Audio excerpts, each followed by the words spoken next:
8:30 વાગે નીકળી જજો.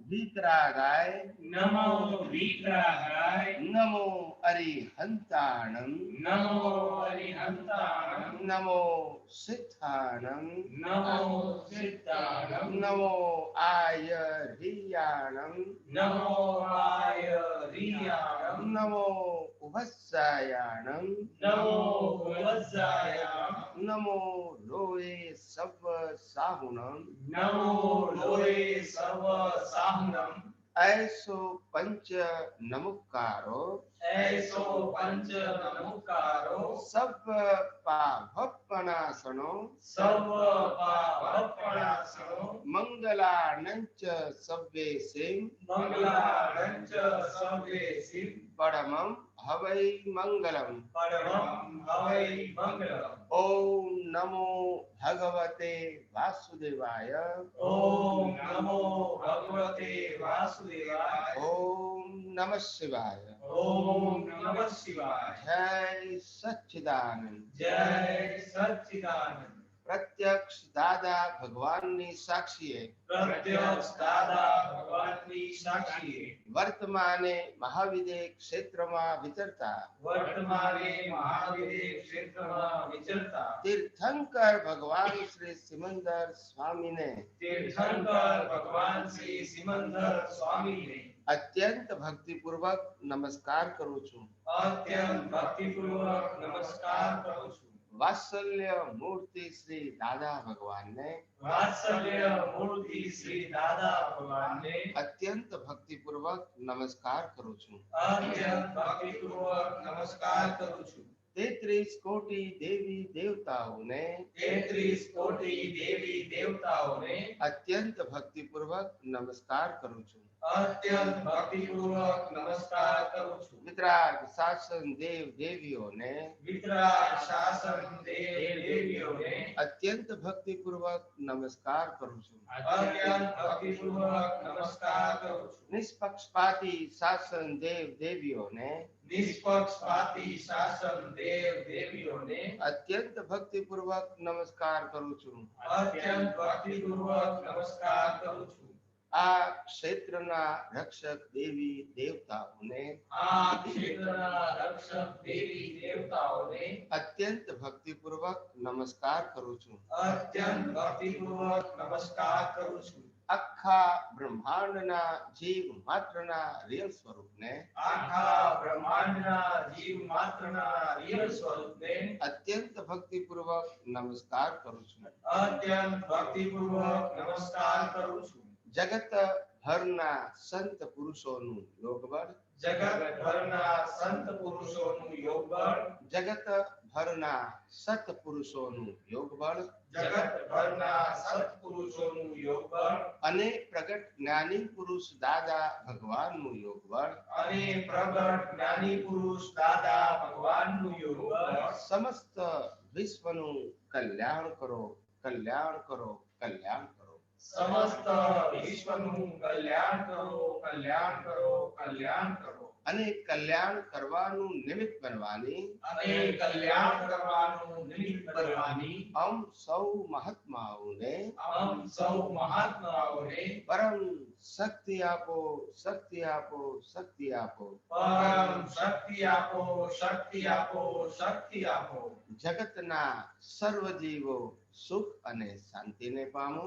જગતના સર્વ જીવો સુખ અને શાંતિને પામો જગતના સર્વ જીવો સમાધાનને પામો જગતના સર્વ જીવો સમાધાનને પામો જગતના સર્વ જીવો મોક્ષને પામો જગતના સર્વ જીવો મોક્ષને પામો જગત કલ્યાણ હો જગત કલ્યાણ હો જગત કલ્યાણ હો જગત કલ્યાણ હો જગત કલ્યાણ હો જગત કલ્યાણ હો निज स्वभाव से सद्गुरु निज स्वभाव से सद्गुरु गुरु लघु सर्वज्ञ है गुरु लघु सर्वज्ञ है सूक्ष्मतमा સિદ્ધ પરમ ગુરુ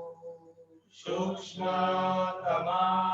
સિદ્ધ પરમ ગુરુ સત્યમ નિશ્ચય વંદ્ય સત્યમ નિશ્ચય વંદ્ય તૈત્રીસ કોટી દૈવગણ 33 કોટી દૈવગણ વિશ્વહિતાર્થે સ્વાગતમ વિશ્વહિતાર્થે સ્વાગતમ જગ કલ્યાણક યજ્ઞ મેં જગ કલ્યાણક યજ્ઞ મેં મંગલમય દ્યો આશીષમ મંગલમય દ્યો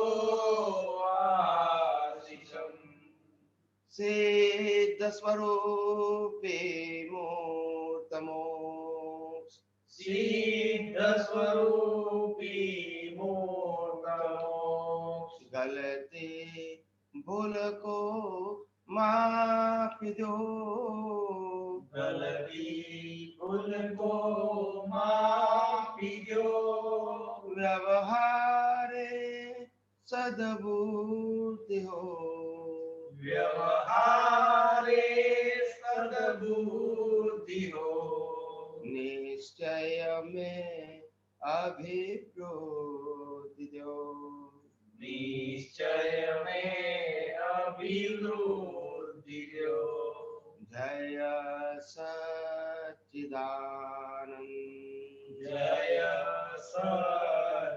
સચ્ચિદાનંદ જય સચ્ચિદાનંદ જય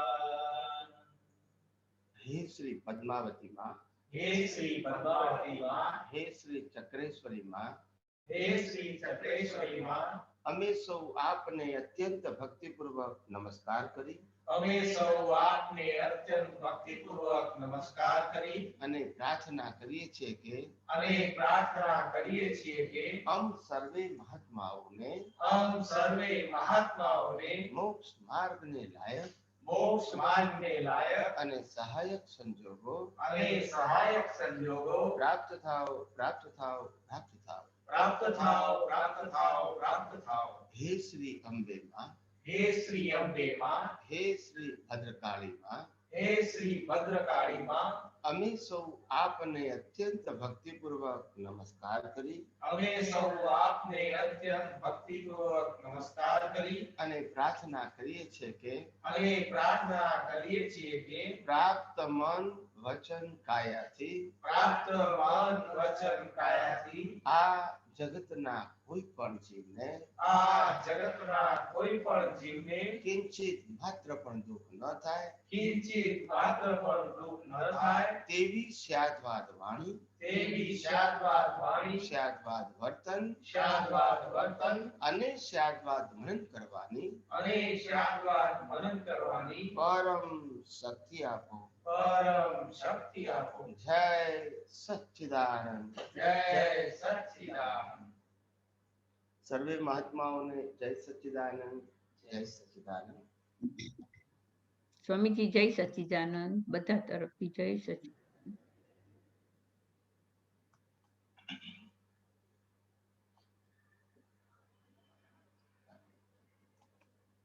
આપણા બધા માટે કેવો અદ્ભુત અવસર છે કે આ જ કળિયુગની અંદર આ જ સંઘર્ષવાળા જીવનની અંદર પણ જે મહાન પુરુષો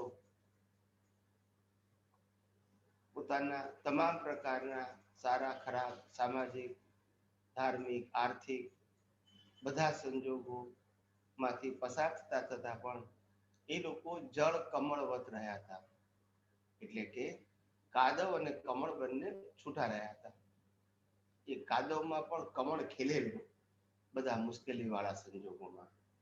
એવી રીતે આપણું જે જ્ઞાન અને દર્શન છે એ પણ આ મન વચન કાયારૂપી જે પાપ અને પુણ્યના જે સંજોગો લઈને આવ્યા છે, ગમતા અને ના ગમતા સંજોગો લઈને આવ્યા છે, રાગ દ્વેષ વાળા સંજોગો લઈને આવ્યા છે, ક્રોધ માન માયા લોભ વાળા સંજોગો લઈને આવ્યા છે, માલિકીપણું અને કર્તાપણું કરવા વાળા સંજોગો લઈને આવ્યા છે, ભીખ અને ભય વાળા સંજોગો લઈને આવ્યા છે. એ બધા સંજોગોની અંદર પણ આપણું જે જ્ઞાન અને દર્શન છે એ જળ કમળવત છે, એટલે કે એને કોઈ અસર થતી નથી. એ જ મહાન પુરુષોના લક્ષણો, એટલે કે સંજોગોની અસરોથી મુક્ત રહેવું એ જ આધ્યાત્મનો યથાર્થ પુરુષાર્થ. સંજોગો તો બધાને આવે છે, પણ બધા સંજોગોની અંદર પણ તમે તમારા શુદ્ધ જ્ઞાન અને શુદ્ધ દર્શનથી અથવા તો સમ્યક જ્ઞાન અને સમ્યક દર્શનથી અલિપ્ત રહો, મુક્ત રહો, અસર મુક્ત રહો. એ જ આપણું આધ્યાત્મ વિજ્ઞાન અને એનો સાર છે. અનંત અવતારથી માનવ તરીકે આપણે જે કંઈ પણ સામાજિક અને ધાર્મિક ધર્મો જે પ્રાપ્ત કર્યા, એની અંદર આપણને બધાએ ફોકસ આપ્યું, સારું કરો, સારું બોલો, સારું વર્તો, બધું સારું કરો, સામાજિક ધાર્મિક પારિવારિક. અને રિલેટિવ વ્યૂ પોઈન્ટ એ બધી જ વસ્તુઓ સાચી અને સારી જ છે, એમાં કોઈ ક્વેશ્ચન માર્ક નથી. પણ એ વસ્તુ આપણાથી થઈ શકે છે કે નહીં, એમાં આપણી સ્વતંત્રતા છે કે નહીં, અથવા તો જે મન વચન કાયા સારી રીતે વર્તે છે એ બીજા અવતારમાં સાથે આવવાના કે એને બાળી નાખવાના, આવું જે યથાર્થ સત્ય છે એ આપણી સમક્ષ ધર્મ પુરુષોએ આપણી સમક્ષ રજૂ ના કર્યું, હાઇલાઇટ્સ ના કર્યું, જેને કારણે અનાદિકાળથી અજ્ઞાન માન્યતાથી જે જીવી રહ્યા હતા એ જ માન્યતા એટલી બધી ઘર કરી ગઈ કે ખરેખર દરેક ધર્મ વાળાને એવું લાગે કે આપણો ધર્મ ઊંચો છે ને છેલ્લામાં છેલ્લો છે, આનાથી ઉપર પણ કોઈ વિજ્ઞાન હોઈ શકે એવી કલ્પના સુદ્ધા પણ ના આવી આપણને. પણ એટલું સદભાગ્ય છે કે આ કળિયુગની અંદર આટલા બધા વિકલ્પો વાળા સંજોગોની અંદર ધર્મના વિકલ્પો, સામાજિક વ્યૂ પોઈન્ટ, માન્યતાઓના વિકલ્પોની વચ્ચે પણ અને ધર્મની અંદર પણ આટલી બધી ખેંચા ખેંચની વચ્ચે પણ આવું અદ્ભુત અલૌકિક અને કુદરતી કાનૂન ઉપર આધારિત, સનાતન સત્ય ઉપર આધારિત એવું જે વિજ્ઞાન આપણને બધાને પ્રાપ્ત થયું, ત્યારે આપણને આપણા જીવન ઉપર ધન્યતા અનુભવ થાય કે હે પરમાત્મા, મેં બીજું બધું ગમે તેવું ભર્યું હશે, કદાચ કામનું હશે કે નકામનું હશે, ગમતું હશે કે ના ગમતું હશે, ઉપયોગી હશે કે બિનઉપયોગી હશે, એ બની શકે, પણ આટલું તો સારું ભર્યું છે કે જેના આધારે હું આ જગતનું સનાતન સત્ય સમજવા માટેના અનુકૂળ સંજોગો લાવ્યો.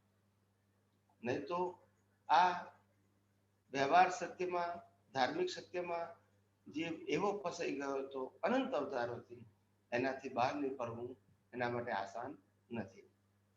અને ખાસ કરીને આ કળિયુગની અંદર જે ફોર્મેટ છે, રિચ્યુઅલ્સ, એમાં એટલી બધી પકડ હોય છે લોકોની કે જેને કારણે એને પુરુષાર્થ કહેવાય કે નહીં એ માનવા જ તૈયાર નથી, એટલી બધી સ્ટ્રોંગ પકડ છે. પણ તમારા બધાનું સદભાગ્ય છે કે તમે આ વિજ્ઞાન સાંભળવા, સમજવા માટે, એનો ઉપયોગ કરીને અનુભવ કરવા માટે તત્પર થયા, સમજી શક્યા. એ તમારા જીવનનો એક ઉત્તમ સમય છે. અને આગળ જતા જતા આ જ વિજ્ઞાન એટલા જ આનંદ અને ઉલ્લાસપૂર્વક તમે બીજાને પણ વહેંચશો ત્યારે ઓર આનંદ ઉત્પન્ન થાય છે. કેમ? કારણ કે જે રીતે તમે પણ આધિ વ્યાધિ અને ઉપાધિમાં સમાધિ અનુભવો છો, ચિંતા મુક્ત દશાની અનુભૂતિ કરો છો, એવી જ અનુભૂતિ બીજાને પ્રાપ્ત થાય તમારા નિમિત્તે, અને એના તમે ઉત્તમ નિમિત્ત બનો, ત્યારે આપણને ખબર પડશે કે આપણું વ્યક્તિગત રીતે વિકાસનું જીવન અને અન્ય વ્યક્તિઓને વિકાસમાં નિમિત્ત બનવાનું પણ આપણું જીવન અદ્ભુત અને અલૌકિક લાયા છીએ. તો આવો આપણે સૌ આ આધ્યાત્મ વિજ્ઞાનને વિસ્તારથી સૈદ્ધાંતિક રીતે યથાર્થ રીતે સમજવા પ્રયત્ન કરીએ અને આપણા જીવનને એટલું યસ સ્વામી જય સચિદાનંદ. જય સચ્ચિદાનંદ, જય સચ્ચિદાનંદ. સ્વામી મારે આપણે પર્યાય વિશે જરા પૂછવું હતું કે એમાં તો ઘણા આપણા સત્સંગ થઈ ગયા પર્યાય ઉપર ને તમે ઘણું સમજાયું છે. હમણાં તમે હજી ખાસ કહ્યું કે પર્યાય એટલે અજ્ઞાનતામાં, એટલે કે આપણે અવસ્થા રીતે જોઈ તો પર્યાય કહેવાય, અને જો આપણે એને કુદરતી રચના તરીકે જોઈએ તો પર્યાય ના કહેવાય. એનું કાંઈ તમે કંઈક મને લાગે શબ્દ કંઈક સર્વસ્વ કે એવું કાંઈ શબ્દ તમે કહ્યો હતો. સમગ્ર. હા, કુદરતી હવે રચના અને પર્યાય એટલે માત્ર અવસ્થાની દ્રષ્ટિ. એટલે આપણે જે એમ કહીએ છીએ કે આત્માનો દ્રવ્ય છે, ગુણ છે ને પર્યાય છે, તો જે પર્યાયને આપણે આત્મા સાથે જેમ કહીએ છીએ કે આમ આપણે કહીએ છીએ કે અજ્ઞાનતામાં છે, અવસ્થાને અવસ્થા તરીકે જોઈ, અને બીજી બાજુ આપણે કહીએ છીએ કે આત્માના પર્યાયો. એટલે એમ એનું સમજવું કે આત્માને આપણે જ્ઞાન દર્શનથી જે ઝળકે છે, અને એ રીતે આપણે એમ કહી શકીએ કે આત્માના પર્યાય કેવી રીતે? પહેલી વસ્તુ એ કે ઇન્દ્રિય જ્ઞાનથી જે કંઈ દેખાય એ બધું બૌદ્ધિક જ્ઞાન હોવાથી પર્યાય રૂપે જ કહેવાય. પણ ઇન્દ્રિય જ્ઞાન એ ઉદય કર્મ છે. એની અંદર લાઈવ પ્રતિષ્ઠિત આત્મા એ જ્ઞાનમાં ભળી જાય તો એ પર્યાયનું જ્ઞાન કહેવાય, અને મુક્ત રહે તો એ પર્યાયનું જ્ઞાન ના કહેવાય, સમગ્ર જ્ઞાન કહેવાય. કે જેને આપણે તરીકે જોઈએ છે એ દર્શન રૂપેનું દર્શન. બરાબર. એટલે કોઈ પણ દર્શન એટલે શું કે આ વિશ્વની જે સમગ્રતા છે એને અવસ્થા રૂપે જોવું, એનું નામ પર્યાય, અને અવસ્થાથી મુક્ત થઈને જોવું એનું નામ કુદરતી રચના. એ સ્વાભાવિક. જે રીતે હોય એને પણ આ આંખોથી ઇન્દ્રિયોથી તો દુનિયા દેખાય ને, સમજાય ને, અનુભવાય ને, દેખાય. પણ એ લોકોને એ જ્ઞાન પર્યાય રૂપે ના હોય. સમજાય છે? સમજાય છે. એ લોકોને શુદ્ધાત્મા પદની બહાર બધું જ છે તે કુદરતી રચના, પણ આપણે પુરુષાર્થ રૂપે છે, એમને સ્વાભાવિક હોય. ના, એ બધું સમજાણું, પણ સ્વામી આમાં આત્માનો રોલ શું છે? આમાં પર્યાયમાં આપણે જેમ કહીએ છીએ કે આત્માના પર્યાયો એમ કહીએ છીએ ને, તો આત્માનો રોલ ખાલી જ્ઞાન પ્રકાશક જ છે? પ્રકાશક છે. આત્માનો રોલ જ્ઞાન પ્રકાશક છે, 100% જ્ઞાન પ્રકાશક છે. પણ જ્ઞાન પ્રકાશમાં તમે અવસ્થાને જુઓ છો એને પર્યાય કહેવાય. જ્ઞાન તો ખરું જ. ઓકે. દાખલો હું તમને સ્થૂળ દાખલો આપું, તમને જલ્દી સમજાશે. તમે તમારા રૂમની અંદર 100 વોલ્ટનો બલ્બ ઓન કર્યો, અને ઓન કરવાથી તમારા રૂમની અંદર રહેલી 200 વસ્તુઓ તમને દેખાય છે. 200 વસ્તુઓ પડી છે, એ બધાને એક જ સરખો પ્રકાશ આપ્યો એને. બરાબર છે? બરાબર. તમારી દ્રષ્ટિ મારે જે બાટલી જોઈએ છે એના ઉપર જ છે. તો એ પ્રકાશનો ઉપયોગ તમે અવસ્થા રૂપે કર્યો. એ તો આખા રૂમની બધી વસ્તુઓ બતાવે છે, હા હા પણ તમારે તો એ પ્રકાશમાં ખાલી બાટલી જ જોવી છે ને. હા હા હા એ તો બધું સમજાય છે કે આત્મા તો એને એમાં એની જ્ઞાન પ્રકાશમાં તો બધું ઝળકે છે, પણ આપણે જે અવસ્થાને કેવી રીતે જોઈએ છીએ એ છે. પણ એટલે આત્માનો રોલ તો ખાલી આમાં જે ઝળકે છે એ જ છે ને, કે જ્ઞાન પ્રકાશમાં ઝળકે છે. હા ના એટલે આપણે જે બધા રોલમાં ફેર નથી પડતો, તમારો જે પ્રતિષ્ઠિત આત્મા છે એના રોલમાં ફેર પડે છે. એ અવસ્થાને અવસ્થા રૂપે જુએ છે કે સમગ્ર રૂપે જુએ છે, એના ઉપર આધાર છે. અવસ્થા રીતે જોઈ છે તો આપણે કહે છે પર્યાય. જ્ઞાન અને દર્શન, સુખ અને શક્તિ, એમાં ક્યારે વધઘટ થતો નથી. જે કઈ ફેરફાર થાય છે અપ્સ એન્ડ ડાઉન જ્ઞાન દર્શનમાં, એ માત્ર પ્રતિષ્ઠિત આત્મામાં થાય છે, અને પ્રકૃતિ તો કુદરતી રચના છે. બરાબર. જોવાનું કામ પ્રતિષ્ઠિત આત્માનું છે, અને મૂળ આત્મા તો પ્રકાશક છે. એ પ્રકાશમાં તમે અવસ્થાને ઇમ્પોર્ટન્ટ આપો છો કે સમગ્રને ઇમ્પોર્ટન્ટ આપો છો, એના આધારે તમારું દર્શન છે. બરાબર. હવે જે પર્યાય છે, એટલે પર્યાય આમ તો જોઈએ તો પરિવર્તન, બરાબર ને? ના, પરિવર્તન કોને કહેવાય? પર્યાય એટલે પરિવર્તન કોણ કહેવાય? પરિવર્તન ના કહેવાય. હા, પર્યાય એટલે પરિવર્તન એવું કોને કીધું? ના, એટલે હું એવી રીતે કહું કે આપણે જે તમારી અવસ્થા બદલા, આપણે અવસ્થા રીતે જોઈએ, પણ આમ નિરંતર બદલાતું જોઈએ છે આપણે છત. તો સ્વામી, હું એમ કહેતો હતો કે પરિવર્તન એટલે કે આ જે પર્યાય છે એ એક આમ જોઈએ તો નાની નાની અવસ્થા જ છે. પછી પર્યાયને આપણે જેમ પર્યાયથી બધું કાંઈ બદલાતું જાય અને એની જે અવસ્થા પછી ઊભી થાય એને આપણે અવસ્થા રૂપે જોઈએ છીએ, પણ આમ તો નાની નાની જે અવસ્થા જ છે પર્યાય. એટલે કે જે પરિવર્તન આપણું થાય, આપણે હવે આપણું જોઈએ કે આપણે આ બાહ્યકરણ કે આપણે આપણું શરીર જોઈએ તો એ બદલાતું જ હોય છે નિરંતર, અને પરિવર્તન થાય જ છે. તો એને આપણે એમ ના કહીએ કે એના પર્યાય બદલાતા જ હોય છે.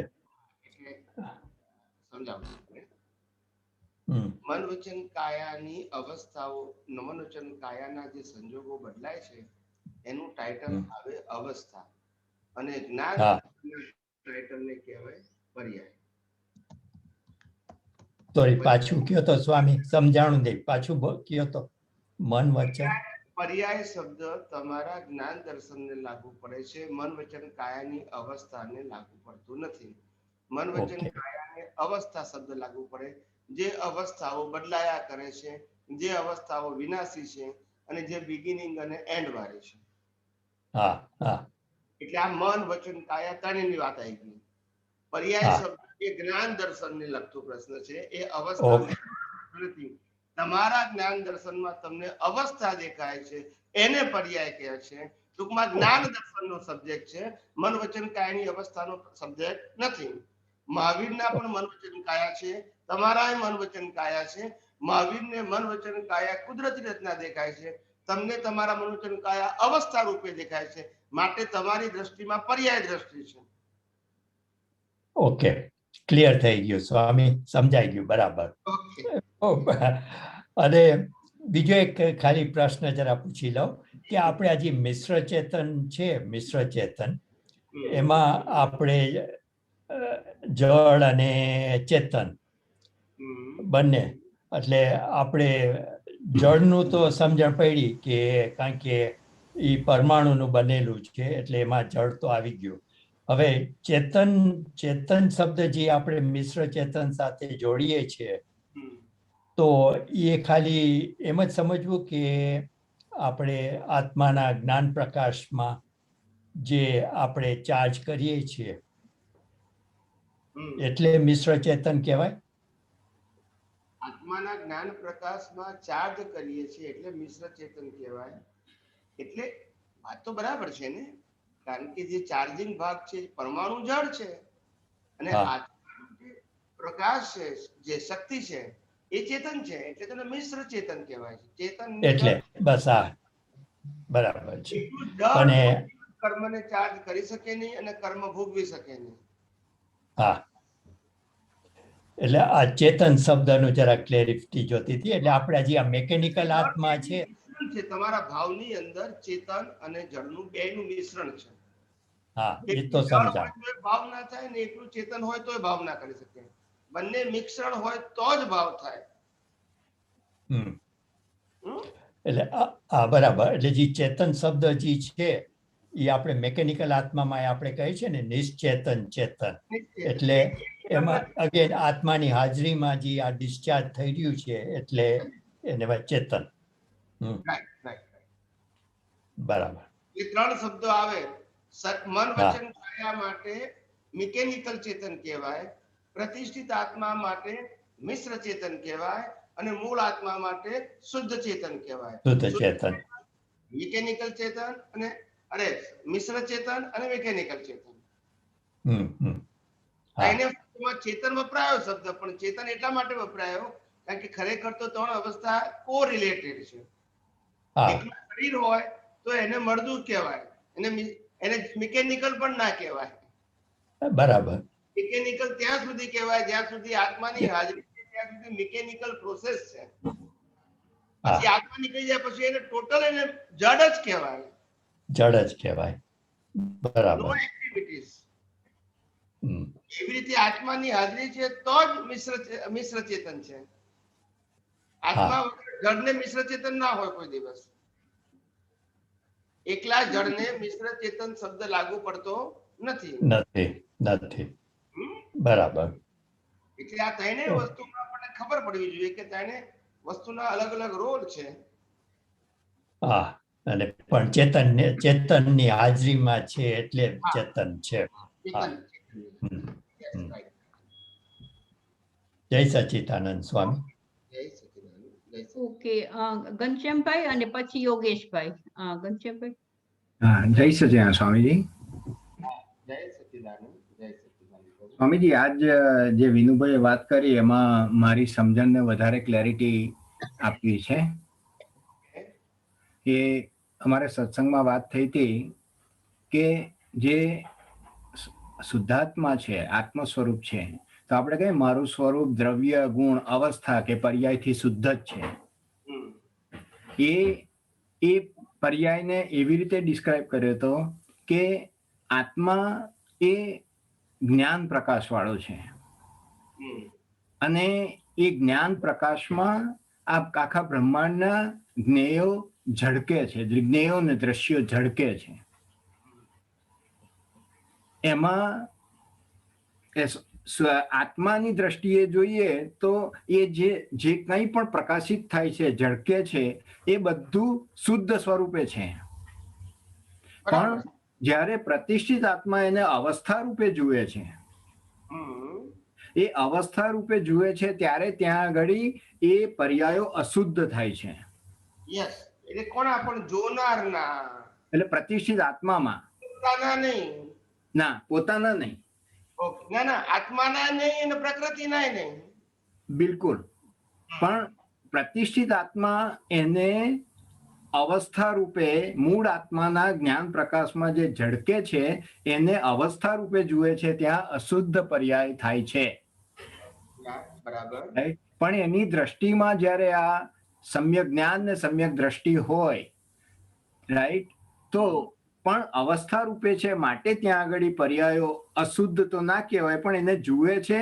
પણ મૂળ આત્માના પ્રકાશમાં જે કંઈ પણ જ્ઞેયો ઝળકે છે એ શુદ્ધ સ્વરૂપે આત્માનું જ્ઞાન તો શુદ્ધ જ છે.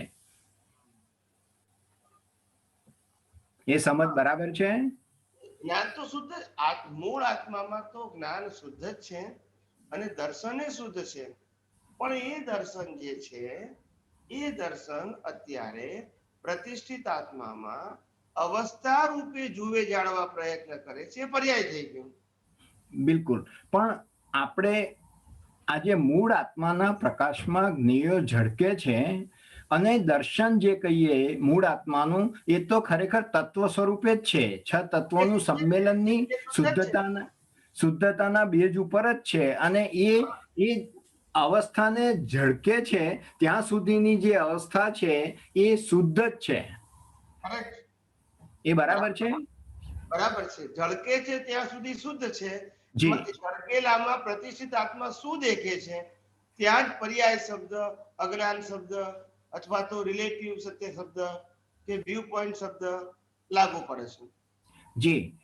પણ શુદ્ધતા આત્માના જે પ્રકાશમાં આ બધા જ્ઞેયો ઝળકે છે, પણ ઝળકવા સુધીના એ જે ઝળકવા સુધી એને શું આત્માના પર્યાય ન કહી શકાય શુદ્ધતામાં? ના, પર્યાય શુદ્ધતામાં એને ખરેખર એ અવસ્થાને પ્રકાશિત કરે છે. જી. શુદ્ધ પર્યાય ક્યારે કહેવાય કે તમે એ પર્યાયને અવસ્થા રૂપે માનો છો તો એને પર્યાય કહેવાય છે, નહીતર તો એ પ્રકાશ જ કહેવાય છે, પણ પર્યાયનો પ્રકાશ કહેવાય. આખા બ્રહ્માંડની અંદર જે જીવ ભટકવાની શરૂઆત થઈ ને એ પર્યાયમાં ઇન્વોલ્વ થયો ત્યારે તો રિલેટિવ સત્ય ઊભું થયું અંદર એને. પણ જ્યાં સુધી પ્રકાશમાં પર્યાયનું જ્ઞાન ન હોય અથવા તો પર્યાય જે છે એની અંદર અવસ્થાનું જ્ઞાન નથી, અવસ્થા ઝળકે છે. એ ઝળકેલી અવસ્થાને એ પોતે અવસ્થા રૂપે જુએ છે પ્રતિષ્ઠિત આત્મા, એને પર્યાય, એને અજ્ઞાન કહેવાય છે. ટૂંકમાં બેઝિકલી મૂળ આત્માની પર્યાય તો શુદ્ધ જ છે. હા, મારું એ જ લાઈન ઓફ રિમાર્ક મારી શુદ્ધ છે એનું, અને એની પર્યાય પણ શુદ્ધ છે, ગુણો પણ શુદ્ધ છે, અને ગુણો અવિનાશી છે, અને પર્યાય શુદ્ધ છે. પણ પર્યાય જે શુદ્ધ છે એની અંદર જે જ્ઞાન ઝળક્યું એને પ્રતિષ્ઠિત આત્માએ જોયું, ત્યાં અશુદ્ધિ ઉત્પન્ન થઈ. બસ આ લાઈન ઓફ ડિમાર્કેશન છે. હા, કારણ કે પ્રતિષ્ઠિત આત્માને એટલા માટે અશુદ્ધિ ઉત્પન્ન થઈ કારણ કે એનું જે જ્ઞાન દર્શન છે એ હજુ સંપૂર્ણપણે એની દ્રષ્ટિમાં શુદ્ધ થયું નથી. એટલે કે રિલેટિવ સત્યનું ઇન્ટુ ઇન્વર્ટેડ કોમા અજ્ઞાનનું અસ્તિત્વ ધરાવતું હોવાથી આજે પણ એમને રિલેટિવ અવસ્થાનું ઇમ્પોર્ટન્ટ છે, માટે એને જે કઈ અનુભવ થયો એ પર્યાયનો થયો, અશુદ્ધ પર્યાય. જી. એટલે ટૂંકમાં આ પ્રતિષ્ઠિત આત્માનો રોલ જ્યાં શરૂ થાય છે અવસ્થા રૂપે, ત્યાંથી પર્યાયો અશુદ્ધ કહી શકાય. યસ. એટલે શુદ્ધ અને અશુદ્ધનો જે વાત છે ને એ પ્રતિષ્ઠિત આત્માના પુરુષાર્થના લેવલે આવે છે. મૂળ આત્માની પર્યાય તો સ્વભાવથી જ શુદ્ધ છે. જી, that's what I want to confirm. પ્રતિષ્ઠિત આત્માના જ્ઞાન દર્શનને આધારે શુદ્ધ અથવા તો અશુદ્ધ પર્યાય પુરુષાર્થ રૂપે હોય છે, સ્વભાવ રૂપે હોતી નથી. બરાબર છે, બરાબર છે. હવે હમણાં જે મિશ્ર ચેતનની વાત થઈ અજ્વલ, એટલે સમજમાં એવું હતું કે મિશ્ર ચેતન એટલે જે આપણે ભાવ ક્રિયા પ્રતિષ્ઠિત આત્મા રાઈટ ની જે પ્રોસેસિંગ ફેક્ટરી છે એમાં જેટલા ભાવ અને ભાવની તીવ્રતાથી જે પરમાણુ સત થાય છે એ સત થયેલા પરમાણુઓ મૂળ આત્માની હાજરીમાં ચાર્જ થાય છે, અને એ કારણ સ્વરૂપે ત્યાં આગળ ફળ નથી આપવા, ખાલી કારણ રૂપે ત્યાં આગળ પ્રતિષ્ઠિત આત્માને એઝ અ પાર્ટ ઓફ પ્રતિષ્ઠિત આત્મા ત્યાં આગળ એ હોય છે, અને છેલ્લે દ્રવ્ય કર્મમાં ટ્રાન્સફર થાય છે, અને એનાથી પછી નેક્સ્ટ બર્થમાં birth and death whatever is it comes on and on and on. બરાબર. તો આ મિશ્ર ચેતન ઇઝ પાર્ટ ઓફ પ્રતિષ્ઠિત આત્મા, અને એ કારણ રૂપે છે. હા, બસ. જય સચિદાનંદ. બરાબર છે, બરાબર છે. ઓકે, જય સચિદાનંદ. જય સચિદાનંદ. યોગેશભાઈ.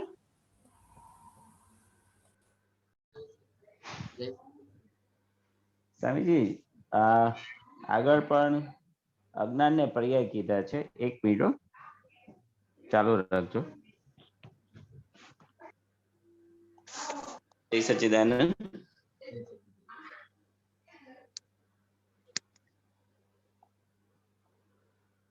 હેલો. હા, જય સચ્ચિદાનંદ. બોલો બોલો. સ્વામીજી, અજ્ઞાનને પર્યાય કીધા છે ને અજ્ઞાનની પાછળ દ્રષ્ટિ તો શુદ્ધ જ છે, પણ જ્યારે અજ્ઞાનને લઈને હું અવસ્થાને જોવા જાઉં છું અને અજ્ઞાનને લઈને અવસ્થાને જોઉં છું, અવસ્થા પણ એક કુદરતી રચના, કુદરતના કાનૂન પ્રમાણે જ કામ કરે છે. એના પણ નિયમો છે, એને હું વિજ્ઞાન કહું છું.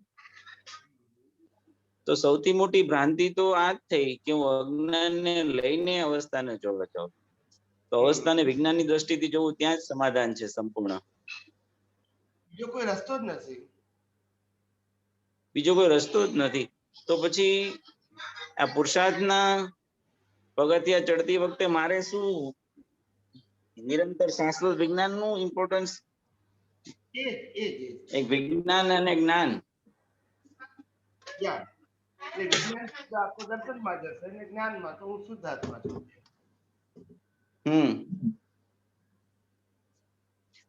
સ્વામીજી, બહુ બધું, આ તો બહુ ઇન્ટરેસ્ટિંગ સબ્જેક્ટ છે. આખું આજે સંપૂર્ણ અજ્ઞાનથી મુક્ત થવાનું, આની પહેલા પણ તમે એક એંગલ આપ્યો હતો કે અજ્ઞાન ઈ જ પર્યાય છે અને પર્યાયના આધારે કોષ પડે છે કે જેને હું અજ્ઞાનને પોતાનું માનું છું, પડે છે.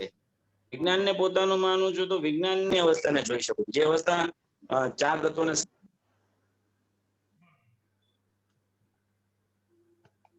હેલો. હા, બોલો બોલો.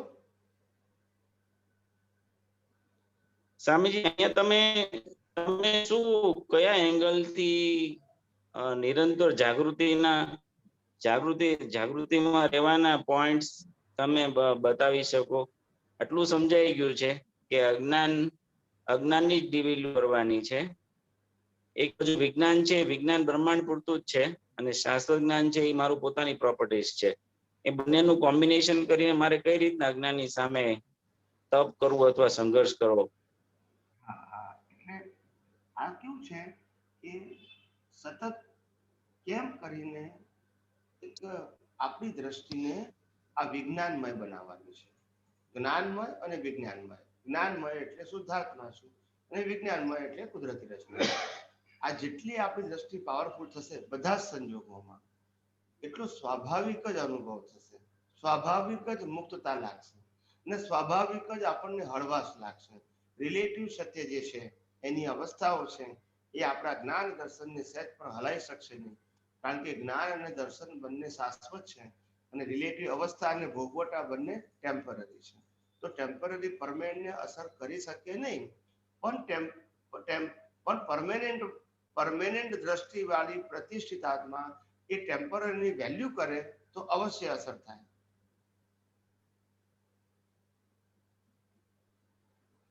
સ્વામીજી, આની પરથી તો એવું સમજાય છે કે મારી હુંની દ્રષ્ટિ તો સંપૂર્ણ વિજ્ઞાનમય થઈ શકે એવી એની શક્તિ છે જ પોતાની, અને છતાં અનુભવથી અજ્ઞાનને પોતાનું માનું છું ને એને લઈને અવસ્થાને જોવા જાઉં છું. અવસ્થા તો પણ એક કુદરતના કાનૂન, એ તો સમજાઈ ગયું કે અવસ્થામાં માન્યતા વાળું અંતસ્કરણ પણ અવસ્થામાં કુદરતી રચનામાં જ જાય છે. ખાલી હું એને જોઉં છું ત્યારે જ અજ્ઞાનને લઈને જ જોવા જાઉં છું. એ જ મારી ટેવો છે. મારી શું ટેવો કયો કે કુટેવો કયો કે જેના કારણે હું અનંત ભાવથી ભટકું છું. બરાબર છે. સ્વામીજી, શાશ્વત વિજ્ઞાન, જે વિજ્ઞાન કાયમનું છે, એ વિજ્ઞાનને લઈને જ હું અવસ્થાને જોઉં ને જોડે જોડે શાશ્વત જ્ઞાનની કિંમત મૂકું તો જ અજ્ઞાનની ડિવેલ્યુ થશે ને? હા, એટલે એ જ કીધું ને, આપણે દ્રષ્ટિમાં ડિવેલ્યુ કરવું છે. મન વચન કાયાના લેવલે અવસ્થા રૂપે ડિવેલ્યુ નથી કરવાનું, વિઝન રૂપે ડિવેલ્યુ. હા, હું સમજી ગયો. આપણે અવસ્થાને કશું ટચ જ નથી કરવું. અવસ્થા તો કુદરતના કાનૂનમાં જ છે. આજે હા, એમાં એને હું જોઉં છું ત્યારે અજ્ઞાન આવી થઈ જાય છે. કુદરત શું કહે છે કે મને અવસ્થા પોતાની લાગે છે. અવસ્થાને કુદરત શું કહે છે કે તે પ્રકૃતિ અને પ્રકૃતિની અવસ્થાઓની રાગ દ્વેષને કારણે વેલ્યુ કરી હતી. રાગ કર્યો તો ત્યારે વેલ્યુ કરી હતી, દ્વેષ કર્યો તો ત્યારે વેલ્યુ કરી હતી. હવે તું રાગ દ્વેષ અવસ્થામાં કાઢી નાખ, ધેટ્સ ઇટ, એન્ડ નમતી વેલ્યુ.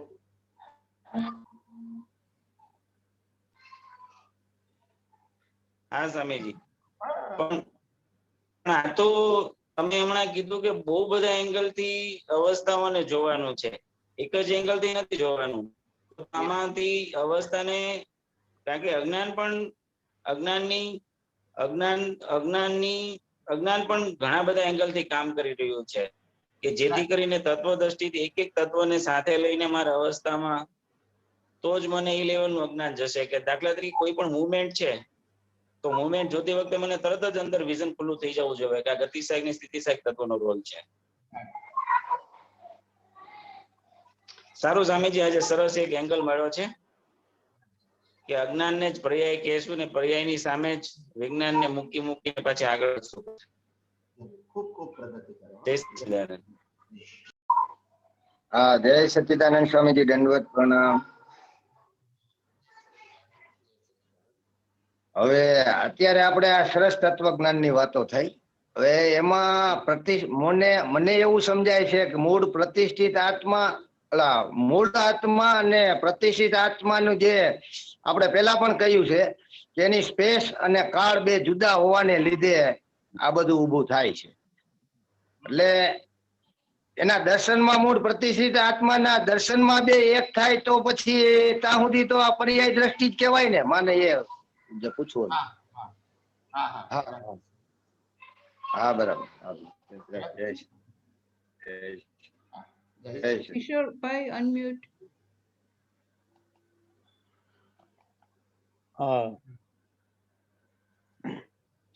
જય સચ્ચિદાનંદ. સ્વામી, જ્યાં દ્રવ્ય, ગુણ અને પર્યાયની વાત થાય છે, તો અમારી સમજણ એવી છે કે ભાઈ પર્યાય તો પહેલા એવું થાય કે એક ને બદલે બીજું, એટલે પર્યાય રિલેટિવમાં. હવે જો પ્રતિષ્ઠિત આત્માની દ્રષ્ટિએ પર્યાય જોઈએ, જો અશુદ્ધ જોઈએ તો અશુદ્ધ પર્યાય છે, અને જો તત્વ દ્રષ્ટિ જોઈએ તો શુદ્ધ પર્યાય છે. કરેક્ટ? સ્વાભાવિક પર્યાય, સોરી, સ્વાભાવિક છે. અશુદ્ધ જોઈ હવે શુદ્ધ જુએ છે, પણ આત્માની પર્યાય છે તો શુદ્ધ છે જ, પણ સ્વાભાવિક શુદ્ધ છે. અને પ્રતિષ્ઠિત આત્માની પર્યાય જ્યારે અવસ્થાને નથી જોતી ત્યારે પુરુષાર્થ રૂપે શુદ્ધ છે, અને જ્યારે અશુદ્ધ જુએ ત્યારે પુરુષાર્થ રૂપે અશુદ્ધ છે. એટલે પર્યાય આપણે બે જગ્યા, આત્માના દ્રવ્ય ગુણ પર્યાય એ આપણે પ્રકાશ, જ્ઞાન પ્રકાશમાં છે જ, પણ જયારે પ્રતિષ્ઠિત આત્મા દ્રવ્ય ગુણ પર્યાયને જોવે છે અવસ્થાઓમાં, કુદરતી રચનામાં, તો બંને જગ્યાએ દ્રષ્ટિ પ્રતિષ્ઠિત આત્માની દ્રવ્ય ગુણ પર્યાયની કઈ રીતે હોય? આત્મા તરફે અને કુદરતી રચના તરફે. દ્રવ્ય ગુણ અને પર્યાય, દ્રવ્યમાં તો પ્રતિષ્ઠિત આત્માની દ્રષ્ટિમાં દ્રવ્યમાં તો આત્મા જ છે. બરાબર. પર્યાય છે એમાં પઝલ થઈ ગયા છે. જે સંકેતધારી વ્યક્તિઓ છે એને હું શુદ્ધાત્મા છું એમાં તો એ લોકોને પઝલ નથી, 100% માં. પણ જે ગુણ અને પર્યાય છે ને ત્યાં પઝલ છે. મારું ગુણો હોવા છતાં પ્રકૃતિના ગુણોને પોતાના ગુણો માની લે છે. ના, એટલે મારો કહેવાનું ફક્ત વિનાશી અવસ્થાઓને આધારે પોતાનું જ્ઞાન દર્શનનો ઉપયોગ કરે છે, એટલે એનું રિલેટિવ જ્ઞાનથી દર્શન થઈ જાય છે. એ પર્યાય વાળું જ્ઞાન થઈ ગયું, અથવા તો અશુદ્ધ થઈ ગયું કહેવાય. હવે એ જ અશુદ્ધ જ્ઞાનને શુદ્ધ કરવું હોય તો બધી જ અવસ્થાઓને તમે કુદરતી રચના જુઓ તો પછી શુદ્ધ થઈ જાય તમારું જ્ઞાન દર્શન. તો પછી પર્યાય વાળું ના કહેવાય. આ તો ખાલી આપણે પર્યાય શબ્દનું એનાલિસિસ કરવું તો પરફેક્ટ. બીજું, પ્રતિષ્ઠિત આત્માની દ્રષ્ટિ પર્યાય આત્મા તરફે હોય તો એને સ્વાભાવિક વસ્તુ છે. આત્મા પોતે એના પર્યાયમાં છે જ, ગુણે દ્રવ્ય અને પર્યાય પોતાનામાં છે જ. જ્યારે એ રિલેટિવમાં દ્રષ્ટિ કરે છે, કુદરતી રત્નામાં દ્રષ્ટિ કરે છે, પ્રતિષ્ઠિત આત્મા કુદરતી રત્ના જોવે છે, ત્યારે દ્રવ્ય ગુણ પર્યાયનું કઈ રીતે એનાલિસિસ કરે છે, એમ કહેવા માંગુ છું. એટલે હંમેશા શું છે કે દ્રવ્ય ગુણ પર્યાય એ જે પ્રતિષ્ઠિત આત્મા જ્યારે દ્રવ્ય તરીકે આત્માને જુએ છે, ગુણ તરીકે આત્માને જુએ છે અને લક્ષની અંદર આત્માના જ અસ્તિત્વની અને ગુણની જ ભજના છે, તો એની પર્યાય શુદ્ધ છે.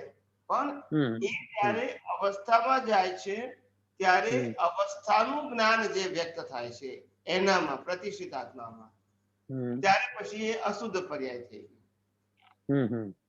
જે જ્ઞાન પુરુષાર્થમાં જરૂર નથી.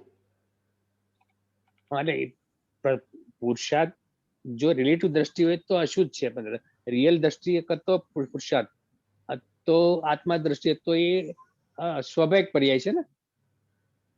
હા, એટલે જો તમારું જ્ઞાન અને દર્શન એ બંને જો શુદ્ધાત્મા અને કુદરતી રચના પ્રમાણે હોય તો પ્રતિષ્ઠિત આત્માનું જ્ઞાન દર્શન બેને શુદ્ધ કહેવાય. કારણ કે પોતાનો બંને ઉપયોગ આત્મા માટે અને સંસાર માટે કુદરતી રચના જુએ છે અને મૂળ સ્વરૂપને પોતે આત્મા તરીકે જુએ છે, દેહ તરીકે જોતા નથી. તો એનું જ્ઞાન દર્શન બે શુદ્ધ કહેવાય. અને આત્માની અંદર જે જ્ઞાન દર્શન છે એને સ્વાભાવિક કહેવાય. સ્વાભાવિક એટલે એફર્ટલેસ. રાઈટ. અને શુદ્ધ અને પુરુષાર્થ શબ્દ લાગુ પડ્યો એટલે એને અવસ્થા રૂપે કહેવાય. અમુક અવસ્થામાં રે, અમુક અવસ્થામાં ના રે, અમુક અવસ્થામાં રે, અમુક અવસ્થામાં ના રે, ત્યાં સુધી એને ઉપયોગ કયો, પુરુષાર્થ કયો, સ્વભાવ ના કયો. સ્વભાવ ક્યારે કહેવાય? સંપૂર્ણ અજ્ઞાન જ્યારે નાશ થઈ જાય ત્યાર પછી એ સ્વભાવમાં કન્વર્ટ થઈ જાય. આત્મા તો એના સ્વભાવમાં છે, પણ પ્રતિષ્ઠિત આત્મા સ્વભાવમાં ક્યારે આવે? તો કે જ્યારે એનું અજ્ઞાન ખલાસ થઈ જાય પછી એ વિભાવ થઈ શકે. તો આનો અર્થ એવો થયો કે આપણે દ્રવ્ય ગુણ પર્યાયમાં બદલે આપણે ફક્ત કુદરતી અવસ્થા તરીકે જોઈએ, એટલે આપણે બધું અજ્ઞાનથી મુક્ત થવાનો પ્રયત્ન છે. આ બાકીની બહુ અંત ઇન્ટરેસ્ટ લેવાની જરૂર નથી. હું એ તો સિમ્પલ તો કહું છું કે જ્ઞાન ને દર્શન બેની જ વેલ્યુ છે. એમાં જ્ઞાન તો શુદ્ધ છે, જે પ્રોબ્લેમ છે એ દર્શનનો છે. અને દર્શન જો કુદરતી રચના જોતા આવડે તો એ શુદ્ધ દર્શન છે, અને અવસ્થા રૂપે જોતા આવડે તો એ અશુદ્ધ દર્શન છે. પછી એ શુભ બી હોઈ શકે, અશુભ બી હોઈ શકે, પાપ રૂપે હોઈ શકે, પુણ્ય રૂપે હોઈ શકે, પણ છે રિલેટિવ સત્ય. એટલે ઇન શોર્ટ કે આપણે એમાં એનાલિસિસ કરવા જવાની જરૂર નથી.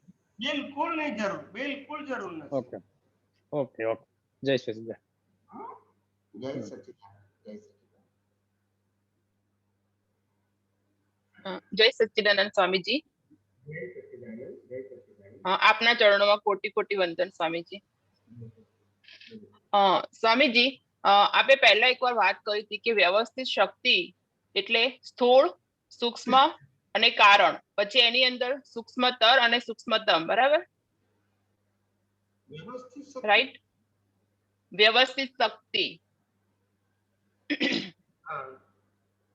હા, તો મારો ક્વેશ્ચન એ છે કે આપણે વ્યવસ્થિત શક્તિ ઇઝ ઇક્વલ ટુ કુદરત, કુદરતી કાનૂન અને કુદરતી રચના,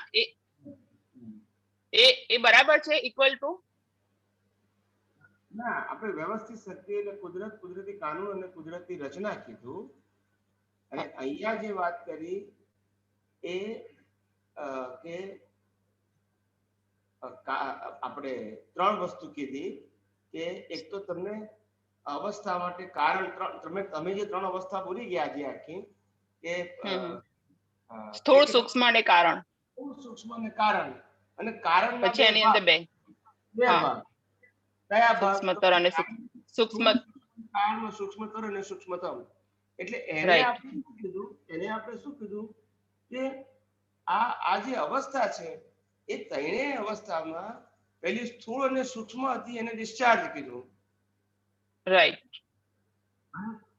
સૂક્ષ્મતર અને સૂક્ષ્મતમ ને પુરુષાર્થ કીધું.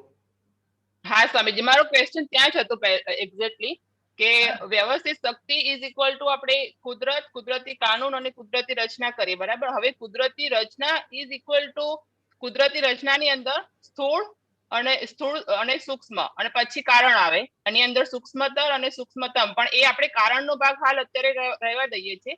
હવે સ્થૂળમાં તો જે જે બે એક્શન છે કે વાણી અને સ્પીચ અને એક્શન એ સ્થૂળમાં છે, બરાબર. પછી સૂક્ષ્મની અંદર જે હવે સ્ટાર્ટ થાય છે કે મનમાં મન, બુદ્ધિ, ચિત્ત, અહંકાર એ આખું અંતઃકરણ છે.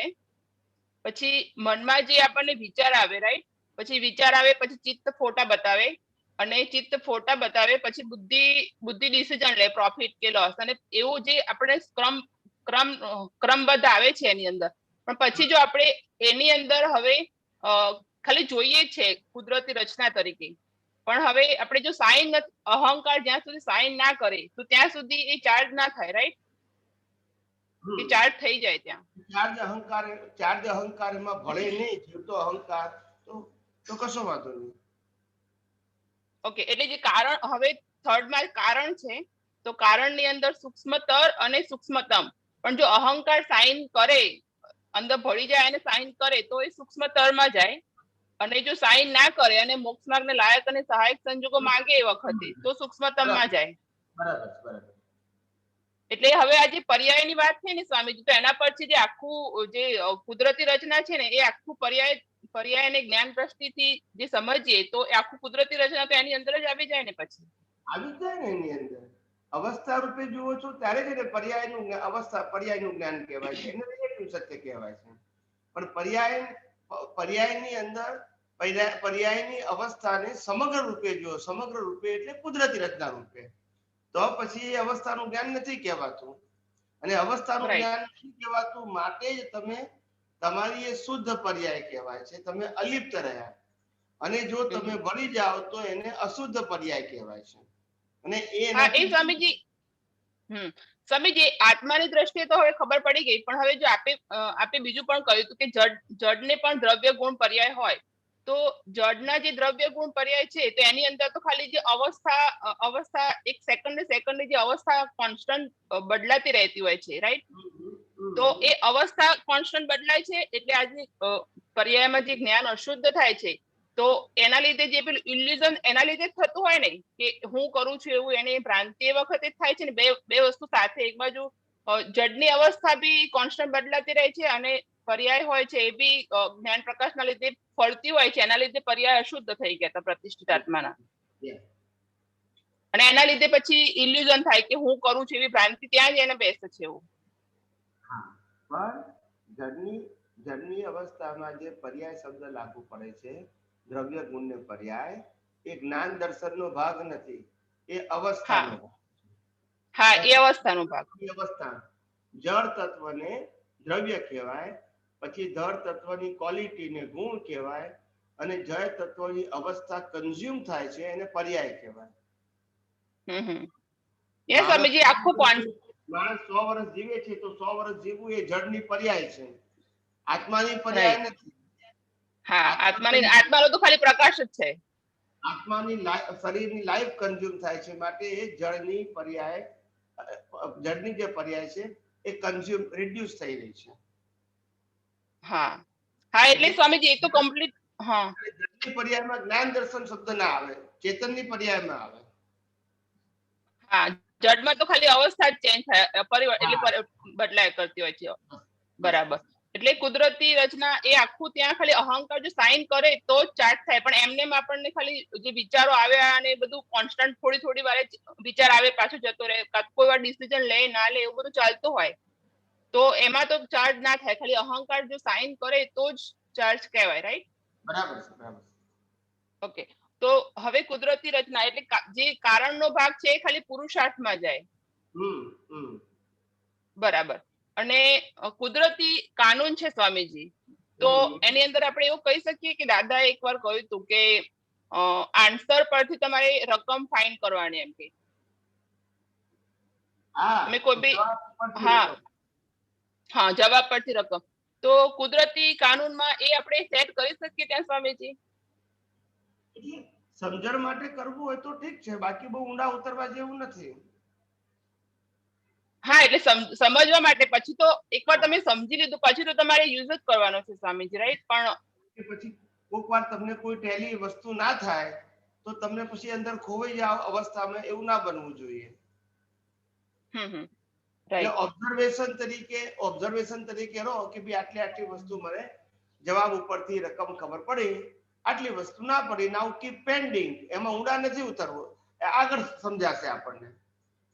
કારણ કે આપે તો એકવાર કહ્યું હતું કે કુદરતી કાનૂન તો એટલા બધા છે કે એની અંદર તમે કહી ના શકો કે આ જ કાનૂન લાગુ પડે. એટલે આઈ થિંક મને એવું લાગ્યું કે આ કેવળ જ્ઞાનીએ ના કહી શકે, કેવળ જ્ઞાનીએ ના બોલી શકે કે 1 2 3 એમ. હા યા યા એટલે એ પણ આ ત્યાં યુઝ કરી શકાય ને કુદરતી કાનૂનમાં હા કરી શકે, સમજવા માટે ખાલી. ચોક્કસ. ઓકે. ખાલી ઊંડા ના હા ઉતરીએ એટલું જોઈ લેવાનું આપણે. હા હા બરાબર. અને સ્વામીજી હું પૂછી શકું એક ક્વેશ્ચન લાસ્ટ છે, જો પાછળ કોઈ ના હોય તો? બોલો. સ્વામીજી આપે એક વાત થઈ હતી બ્રહ્માંડને જે સમજવાની વાત છે, તો આપે એમ કહ્યું હતું કે એમાં 3 જે ભાગ પાડ્યા છે તમે એ સમજવા માટે જ પાડ્યા છે, બાકી તો હોલ બ્રહ્માંડમાં બધું સેમ જ છે. ના એવું નહીં. હોલ બ્રહ્માંડ એટલે શું છે કે તમને કોઈ પણ વસ્તુને આપણે પ્રિન્સિપલી એક્સપ્લેન કરવી હોય તો એક્સપ્લેન કરવા માટે આવી રીતે તમને સમજાવું તો તમને ખ્યાલ આવે કે આ દુનિયા કઈ રીતે કામ કરી રહી છે. હોલ યુનિવર્સને 3 પીસીસમાં સમજાવું એમાં તમને કીધું કે આ લોક છે એની અંદર જીવોની સંખ્યા વધઘટ થતી નથી. અચ્છા, નિગોદની અંદર જીવોની સંખ્યા માઇનસ થાય છે, સિદ્ધ ક્ષેત્રમાં જીવોની સંખ્યા પ્લસ થાય છે. તો પછી આવું કઈ રીતે બની શકે? તો કે આવું ત્યારે બની શકે કે જેટલા જીવો અહીંથી મોક્ષે જાય એટલા નિગોદમાંથી અહીંયા વ્યવહાર રાશિમાં લોકમાં આવે. હવે આપણને લાગે કે લોકની અંદર તો ક્યારેક મનુષ્ય વધે, ક્યારેક પ્રાણીઓ વધે. આવું કેમ થાય છે? તો કે ઇન્ટરનલ પ્લસ માઇનસ થાય છે, પણ overall the quantity the same in whole લોક. હા સ્વામીજી, એટલે હા એ જ હું કહેવા એટલે હું સ્વામીજી કહેવા માંગુ છું કે જે આપે ખાલી સમજવા માટે 3 ભાગ પાડ્યા છે. તો આપે જે કહ્યું કે સિદ્ધ ક્ષેત્રમાં ખાલી સ્પેસ અને આત્મા જ છે, પણ આમ તો જોવા જઈએ તો ત્યાં બધું હોય જ નહીં, કારણ કે આત્મા એક સાઈડ તો અનઅવગાહક છે, કારણ કે સ્પેસની જરૂર નથી. તો આત્માને તો સ્પેસની જરૂર નથી, તો પછી ત્યાં સિદ્ધ ક્ષેત્રમાં આપણે કહ્યું કે ત્યાં સ્પેસ હોય અને ત્યાં આત્મા જાય, તો આત્માને આમ તો સ્પેસની જરૂર નથી. એટલે આમ તો જોવા જઈએ તો આપણે સ્પેસની જરૂર નથી એવું બોલ્યા ને આપણે, એ સબ્જેક્ટ ટુ લેન્ડ. આત્માને રહેવા માટે સ્પેસની જરૂર નથી, પણ સિદ્ધ ક્ષેત્ર એ નામનું ક્ષેત્ર છે કે જ્યાં અનંત આત્માઓ મુક્ત થઈને રહે છે. that is the intention. ખ્યાલ આવ્યો? લોકમાં નથી, અલોકમાં નથી, માટે લોકાલોકથી પર એવા સિદ્ધ ક્ષેત્રમાં આત્મા છે. So it's a different place from the lok and alok. ના સ્વામીજી, એટલે લોકાલોક થી પર પણ એ બી એક તો બ્રહ્માંડમાં જ આવેલું છે ને આમ તો, કારણ કે બ્રહ્માંડની બહાર તો બ્રહ્માંડમાં જ આવ્યું છે, પણ એ પ્લેસ તો ખરું ને, એમ એટલે સ્પેસ તો હોય ને. આ સ્પેસ હોય સ્વામીજી, તો પણ ત્યાં તો પછી બધા તત્વો તો હોય, કારણ કે બ્રહ્માંડ 6 સનાતન તત્વોનું બનેલું છે. તો પછી હા ના બ્રહ્માંડ, આખું બ્રહ્માંડ નહીં, આ લોક જે છે તે 6 તત્વોનું બનેલું છે. તો બ્રહ્માંડમાં બી 6 ઇટર્નલ 6 સનાતન તત્વો. અંદર જે લોક છે જેને આપણે 14 રાજલોક કહીએ અથવા તો 3 લોક કહીએ, મધ્ય, ઉધ્વ અને અધોલોક, તો એની અંદર 6 તત્વો છે અને એની અંદર બધી પ્રોસેસ છે. સૂર્ય, ચંદ્ર, તારા, ગ્રહો, નક્ષત્રો, આ બધું લોકની અંદર છે, સિદ્ધ ક્ષેત્રમાં નથી. એટલે તો સ્વામીજી, તો આ બ્રહ્માંડની અંદર નહીં બધું, આમ તો હોલ યુનિવર્સ એની અંદર પછી આ બધું ના આવે કે પછી એની આપણે લોકની જ બ્રહ્માંડની અંદર ખરો, પણ બ્રહ્માંડની અંદર જે ભાગ પડે છે એ ભાગની અંદર અહીંયા આગળ 6 તત્વોની અસર છે, અહીંયા આગળ 3 તત્વોની અસર છે નિગોદની અંદર, અને ત્યાં સિદ્ધ ક્ષેત્રમાં 2 છે તત્વ, ચેતન અને સ્પેસ. અહીંયા આગળ જળ તત્વ પણ છે, ચેતને છે અને સ્પેસ છે નિગોદમાં.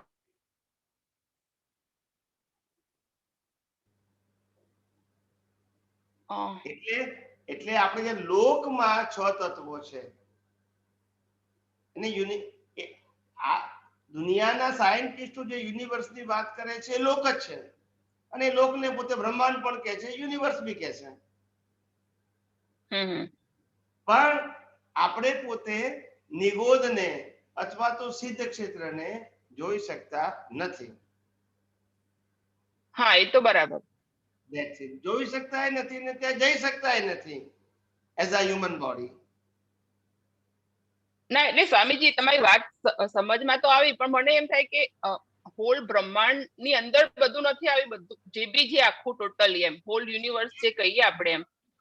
જે આપણે રિલેટિવ સત્યમાં આપણે બ્રહ્માંડ બોલીએ છીએ એ બરાબર શબ્દ છે, પણ બ્રહ્માંડ જ્યારે બોલતા હોય ત્યારે આપણે અત્યારે મોટે ભાગે એ સબ્જેક્ટ ટુ લોક જ કહે છે કે દેવલોક, નર્કલોક, મધ્યલોક, આ ચારે ગતિ છે એને આપણે લોક કહીએ છીએ. લોક પછી એમાંથી યુનિવર્સ શબ્દ આવ્યો, બ્રહ્માંડ શબ્દ આવ્યો, પણ એકચ્યુઅલી બ્રહ્માંડમાં 3 વસ્તુ છે. પણ આખી જે પ્રોસેસ છે, જે આખી ચારે ગતિની અને ડેવલપમેન્ટની, એ બધી પ્રોસેસ ખાલી લોકમાં છે.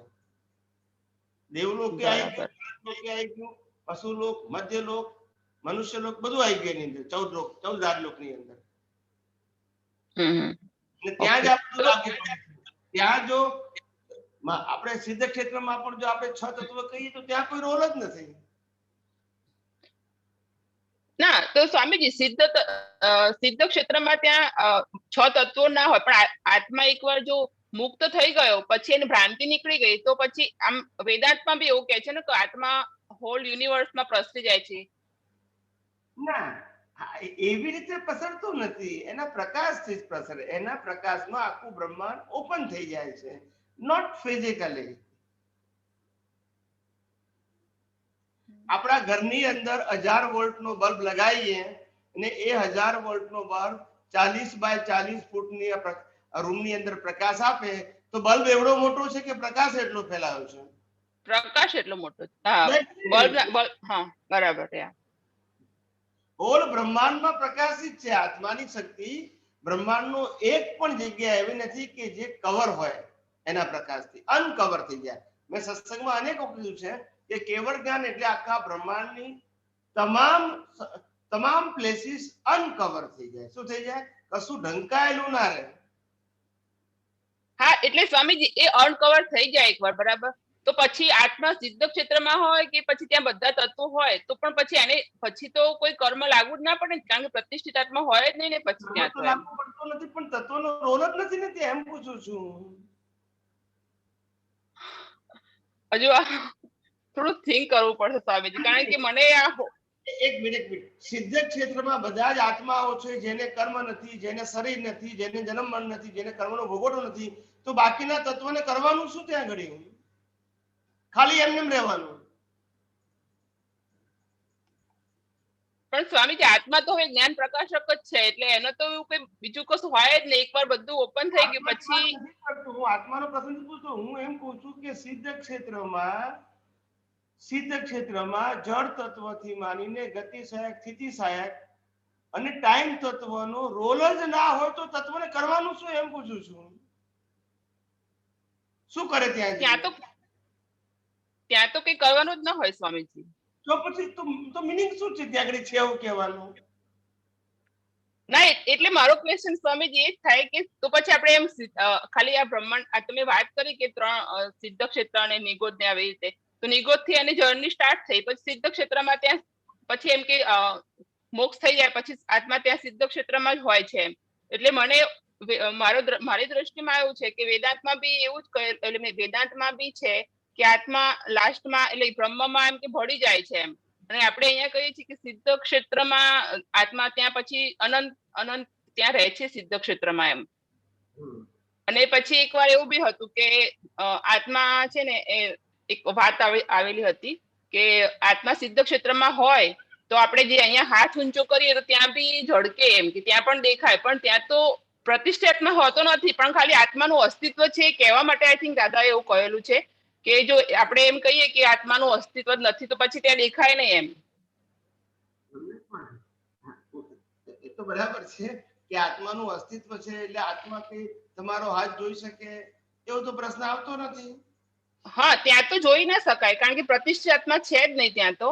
પણ ખાલી એના અસ્તિત્વ માટે દાદાએ કદાચ એ વાત કરી હશે એમ. હું તો હકીકત એ તો કહું છું, પણ હું એ જ કહું છું ને કે આત્માનું અસ્તિત્વ તો છે જ ને. અમે ક્યાં કીધું ભળી જાય છે?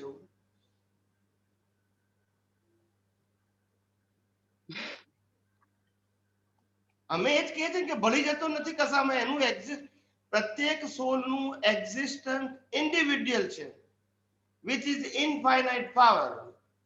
ઇન્ડિવિડ્યુઅલ. ના સ્વામીજી, આપે એવું કહ્યું નથી, પણ હું મારી અન્ડરસ્ટેન્ડિંગ માટે પૂછ્યું તમને કે એ તો તમે તો કહેલું જ છે.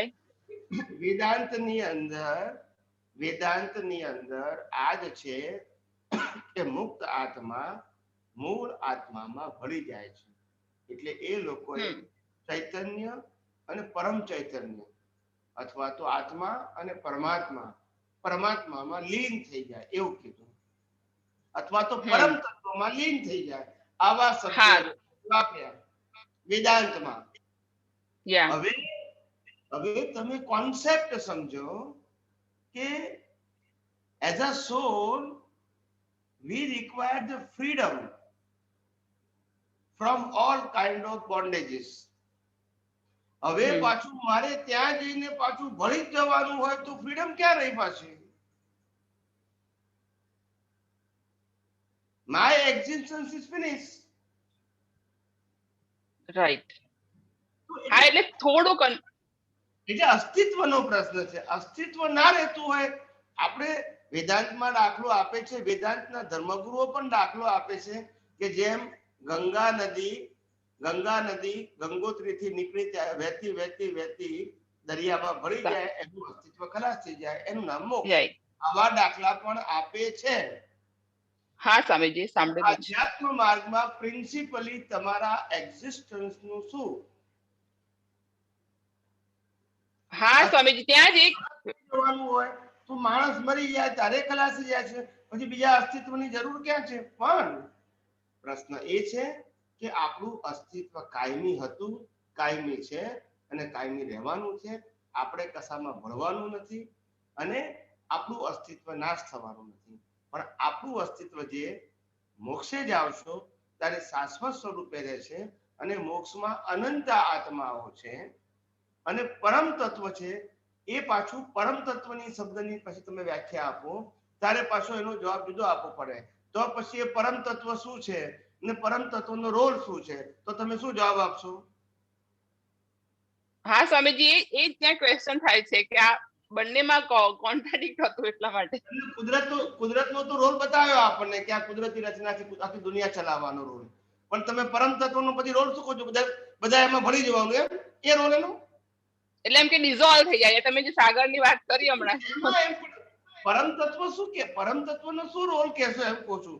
આત્માનું તમે સમજી ગયા કે આત્મા અહીંથી મોક્ષે ગયો અને પરમ તત્વમાં ભળી ગયો, પણ પરમ તત્વ એટલે શું? What is the identification and definition of પરમ તત્વ? Then it is a bigger than soul? ના, ત્યાં જ પછી ક્વેશ્ચન થાય એમ. કેવું એમ પરમ તત્વને શું કહેવું? તો પછી એક ડેફિનેશન તો આપવી પડે કે નહીં, અને એનો રોલ શું પછી? Right. there are create so many questions but it is okay. એ ટૂંકમાં વેદાંતમાં આ વસ્તુ છે, હું માનું છું, મને ખબર બી છે, મેં તો વાંચેલું છે, બહુ યંગ એજમાં વાંચેલું છે, ટીનેજર્સની એજમાં વાંચેલું છે. પણ એનીવે, એટલે મને ખબર છે કે વેદાંતમાં શું લખ્યું છે, જૈનિઝમમાં પણ શું લખ્યું છે. પણ એનીવે, આપણે જો દરેક વસ્તુને આપણે જે એક્સેપ્ટ કરીએ છીએ ને એ પ્રિન્સિપલના બેઝ ઉપર એક્સેપ્ટ કરીએ છીએ, શ્રદ્ધાના બેઝ ઉપર નથી કરતા. હા સ્વામીજી. એટલે પછી શ્રદ્ધાની વાત કરવી હોય તો ઘણી બધી વાતો છે કે જેમાં કોઈ પ્રિન્સિપલ જેવું ના હોય. Just you have two believe, that's it. ના સ્વામીજી, પ્રિન્સિપલી થાય ત્યારે તમારી બુદ્ધિ એક્સેપ્ટ કરતી હોય છે ને બધી વસ્તુમાં. એટલે મારો કહેવાનો મતલબ અમે બી બધું વાંચ્યું છે, એવું નથી કે નથી વાંચ્યું, ખબર બી છે કે આવું લખ્યું છે, પણ અમને ખ્યાલ આવ્યો કે એમાં સિદ્ધાંત જેવું નથી. પછી આપણે જે પરમેનન્ટ ફ્રીડમની વાત કરીએ, પરમેનન્ટ હેપીનેસની વાત કરીએ, એ બધા શબ્દો પૂછાઈ જાય પછી ભળી ગયા એટલે. એટલે પછી ત્યાં મોક્ષની જે વાત છે ત્યાં ઉડી જતી હોય, આઈ થિંક. એટલે બધી વાતોમાં આપણને કઈક સૈદ્ધાંતિક રીતે સમજાવવું જોઈએ. એમને રેન્ડમ વાતો એક્સેપ્ટ કરીએ તો મિનિંગ નથી એનો. પછી કોઈ આપણને કાઉન્ટર Right. કોઈ જવાબ ના આપી શકે તો મિનિંગ શું પછી એનો? હા સ્વામીજી, ને એમાં તો બહુ બધા ડિફરન્ટ પોઈન્ટ ઓફ વ્યૂ છે, વેદાંતની અંદર બી છે બધા, પણ યા સ્વામીજી. અને સ્વામીજી એક મિનિટ એમાં સ્વામીજી, હું દર્શન જય બોલું સચિદાનંદ. છું. જય સચિદાનંદ. સ્વામીજી, મારો સવાલ આનો 6 તત્વોની ઉપર છે કે એવરીડે લાઈફની અંદર આઈ એમ શ્યોર કે તમે પહેલા જવાબ આપેલો હશે.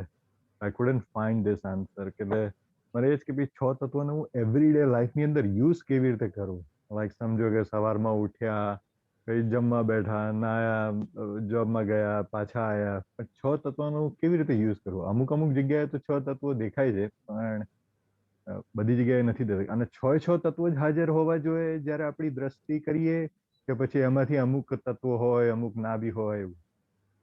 એટલે કોઈ પણ અવસ્થા 6 તત્વો વગરની હોઈ શકે જ નહીં. એટલે સમજો કે કોઈ વસ્તુ જ્યારે સમજો કે આપણે જોઈએ અને એ ગતિમાન હોય, ગતિ થતી હોય, પણ એ ટાઈમે એની સ્થિતિ સહાયક તો દશા છે જ નહીં. I mean in the future any થશે. સમજો કે હું ગાડી ચલાવતો હોય તો એ ટાઈમે ગતિ સહાયક એ હશે તત્વ, પણ સ્થિતિ સહાયક તો એ ટાઈમે છે જ નહીં ને. અને તો એટલે જળ તત્વ છે. રોડ સ્થિતિ સહાયક હોય તો જ ગાડી ગતિ સહાયક હોય. હા, એટલે ગતિ સહાયક તો ખ્યાલ આવી ગયો, પણ સ્થિતિ સહાયક એ જ સમયે ના હોય ને. એટલે હું એ કહેવા માંગુ છું કે 6 તત્વ એટ એ ટાઈમ ત્યાં હોય. રોડ સ્થિતિ સહાયક હોય તો જ કાળ ગતિ સહાયક હોય. અચ્છા. કોઈ પણ બરાબર. વસ્તુ ગતિ કરે તો સ્થિતિ વગર ગતિ કેવી રીતે ક્યાં કરે? એક વસ્તુ સ્થિર હોય તો બીજી વસ્તુ અસ્થિર થઈ શકે ને. અચ્છા, એટલે આપણે ઇમેજિન કરવું પડે કે એટલે એ છે જ ગતિ સહાયક અને સ્થિતિ સહાયક બે એટ એ ટાઈમ છે જ. ગતિ સહાયક સ્થિતિ સહાયક તત્વ છે એના ઉપર તો પછી એ સ્થિતિ કરે છે ત્યારે એને આપણે સ્થિતિ સહાયક અવસ્થા કહીએ છીએ કારની. રોડ તો સ્થિતિ સહાયક છે, એના ઉપર કાર ગતિ સહાયક છે, પછી એને સ્ટોપ કરો તો એ સ્થિતિ સહાયક કહેવાય છે. પણ રોડ તો સ્થિતિ સહાયક છે જ, એ ગતિ સહાયક નથી. સ્વામીજી, એક એક્ઝામ્પલ આપીને તમે હા બોલો બોલો. તમે એક્ઝામ્પલ આપીને કદાચ કહી દો કે ભાઈ એકની એક વસ્તુ જે તમે જુઓ તો ત્યાં આગળ 6 તત્વો તમે એનાલાઇઝ કેવી રીતે કરો તમારી દ્રષ્ટિથી, એનું જરા તમે માર્ગદર્શન આપો તો હું એ રીતે એવરીડે લાઈફમાં યુઝ કરી શકું. અત્યારે આપણે સત્સંગ કરી રહ્યા છીએ, તમે પ્રશ્ન પૂછો છો, જવાબ આપું છું. અહીંયા 6 તત્વો કઈ રીતે કામ કરે છે તો કે અહીંયા ચેતન તત્વ છે કે નહીં? યસ. જળ તત્વ છે? યસ છે. ઓકે. ગતિ સહાયક છે?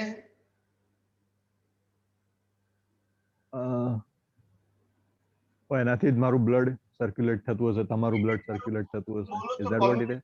પણ ગતિ સહાયક જ છે ને. હા, બરાબર.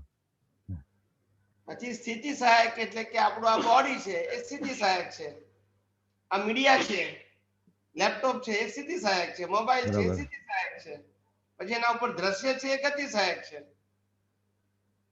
પછી ટાઈમ, આ અવસ્થા ટાઈમિંગલી છે, પરમેનન્ટલી નથી. અને આ આખી પ્રોસેસ બને છે એ સ્પેસમાં બને છે. અચ્છા, yes, that is agri two. 6 તત્વો આવી ગયા કે ના આવી ગયા? આવી ગયા. એટલે એ જ રીતે આપણે કોઈ બી જગ્યાએ તમે એવી રીતે કોઈ પણ અવસ્થા 6 તત્વો વગર હોય જ નહીં. અચ્છા, એટલે આપણે આને કોઈને બી સમજો કે આનું વધારે ડેવલપ કરવું હોય 6 તત્વનું જોવાનું, તો કોઈ બી જગ્યાએ આપણે જોઈએ તો એ 6 તત્વોથી જોયા કરવાનું એવી રીતે કે પછી મારે એને જો પ્રેક્ટિસમાં મૂકવું હોય તો?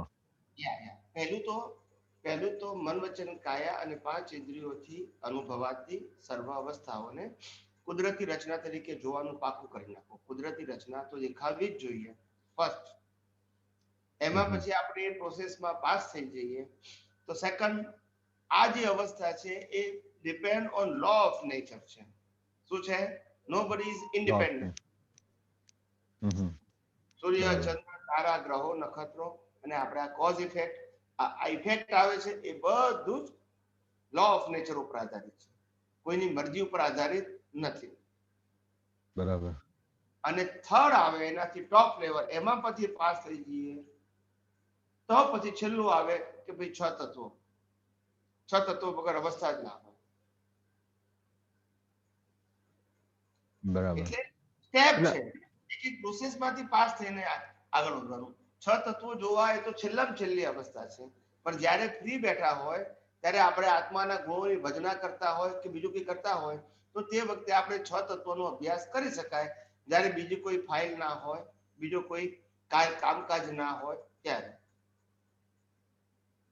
ફર્સ્ટ સ્ટેપ, સેકન્ડ સ્ટેપ જે તમે કીધા, એટલે એ તો અત્યારે આમ ભાનમાં આવે છે. તમે જ મને કહેજો કે હજી એ ફર્સ્ટ સ્ટેપ અને સેકન્ડ સ્ટેપ મારા દ્રષ્ટિમાં રહે છે કે નથી રહેતું. પણ મને એવું લાગે છે કે જ્યારે હું કોઈ બી વસ્તુ જોતો હોય તો મને એવું થાય કે આ બધું like it is all suppose to be happen. આ બધું છે જ કે આ બધું it is everything is fixed. અને તો એનો મતલબ એવો થયો ખરો કે ભાઈ મારાની અંદર મગજમાં સેટ થઈ ગયું છે કે ભાઈ કુદરતી રચના first step is already cleared, અને સેકન્ડ સ્ટેપ બી મને એવું લાગે છે કે લાઈક કાનૂન, કુદરતી કાનૂન. તો આ કુદરતી કાનૂન હું બી માનું છું કે ભાઈ પુનર્જન્મ છે, પછી કોઝ એન્ડ ઇફેક્ટ છે, પછી પૂરણ અને ગલન છે.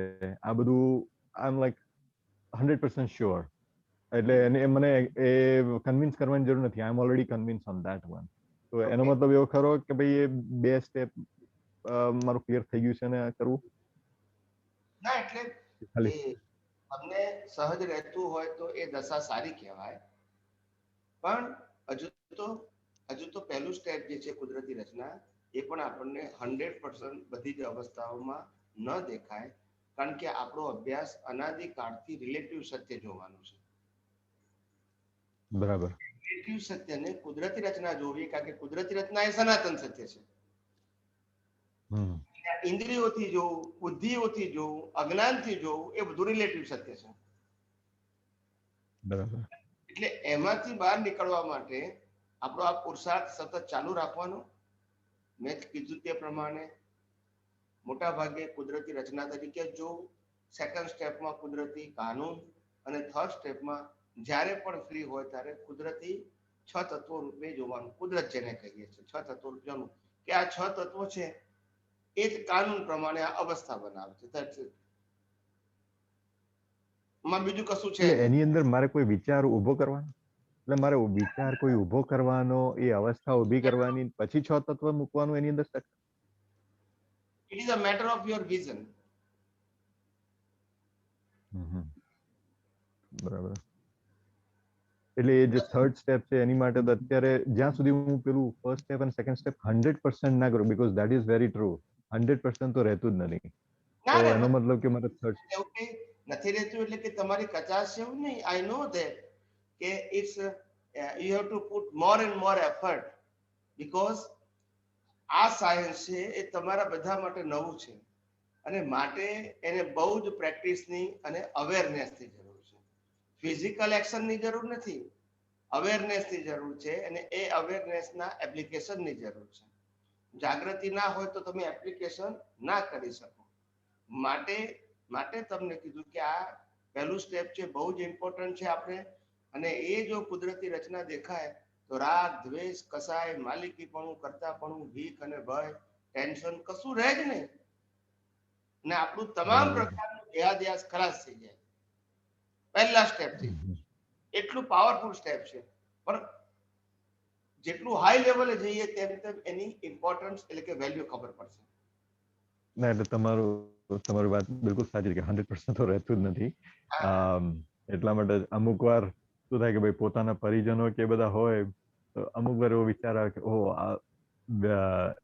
જેમ આપણે ટ્રેનની અંદર બેઠા હોય તો સ્ટેશન આવતા હોય તો બધા લોકો ઉતરતા જતા હોય, એ રીતના આપણા પોતાના પરિવારજનના લોકો બી એ લોકો અમુક વાર છૂટા પડતા જ હતા. તો એ ટાઈમે પછી થોડુંક એમ વરી થઈ જાય.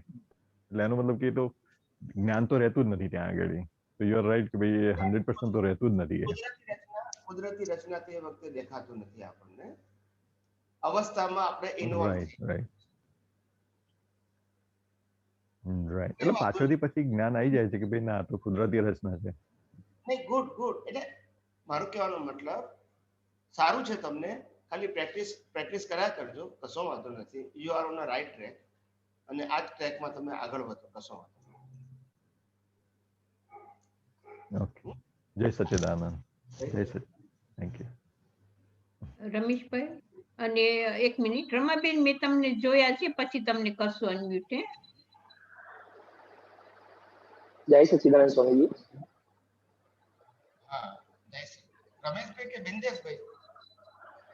રમેશભાઈ બરાબર, સુરેશભાઈ ના ભાઈ છે. અચ્છા, બિંદેશભાઈ પછી. હા, રમેશભાઈ તમારો હાથ ઊંચો કરો, જરાક સ્વામીજીને ખબર પડે. હા, બોલો. જય સચ્ચિદાનંદ. જય સચ્ચિદાનંદ. સ્વામીજી, મારો પ્રશ્ન થોડોક રિલેટિવ સત્યમાં હતો.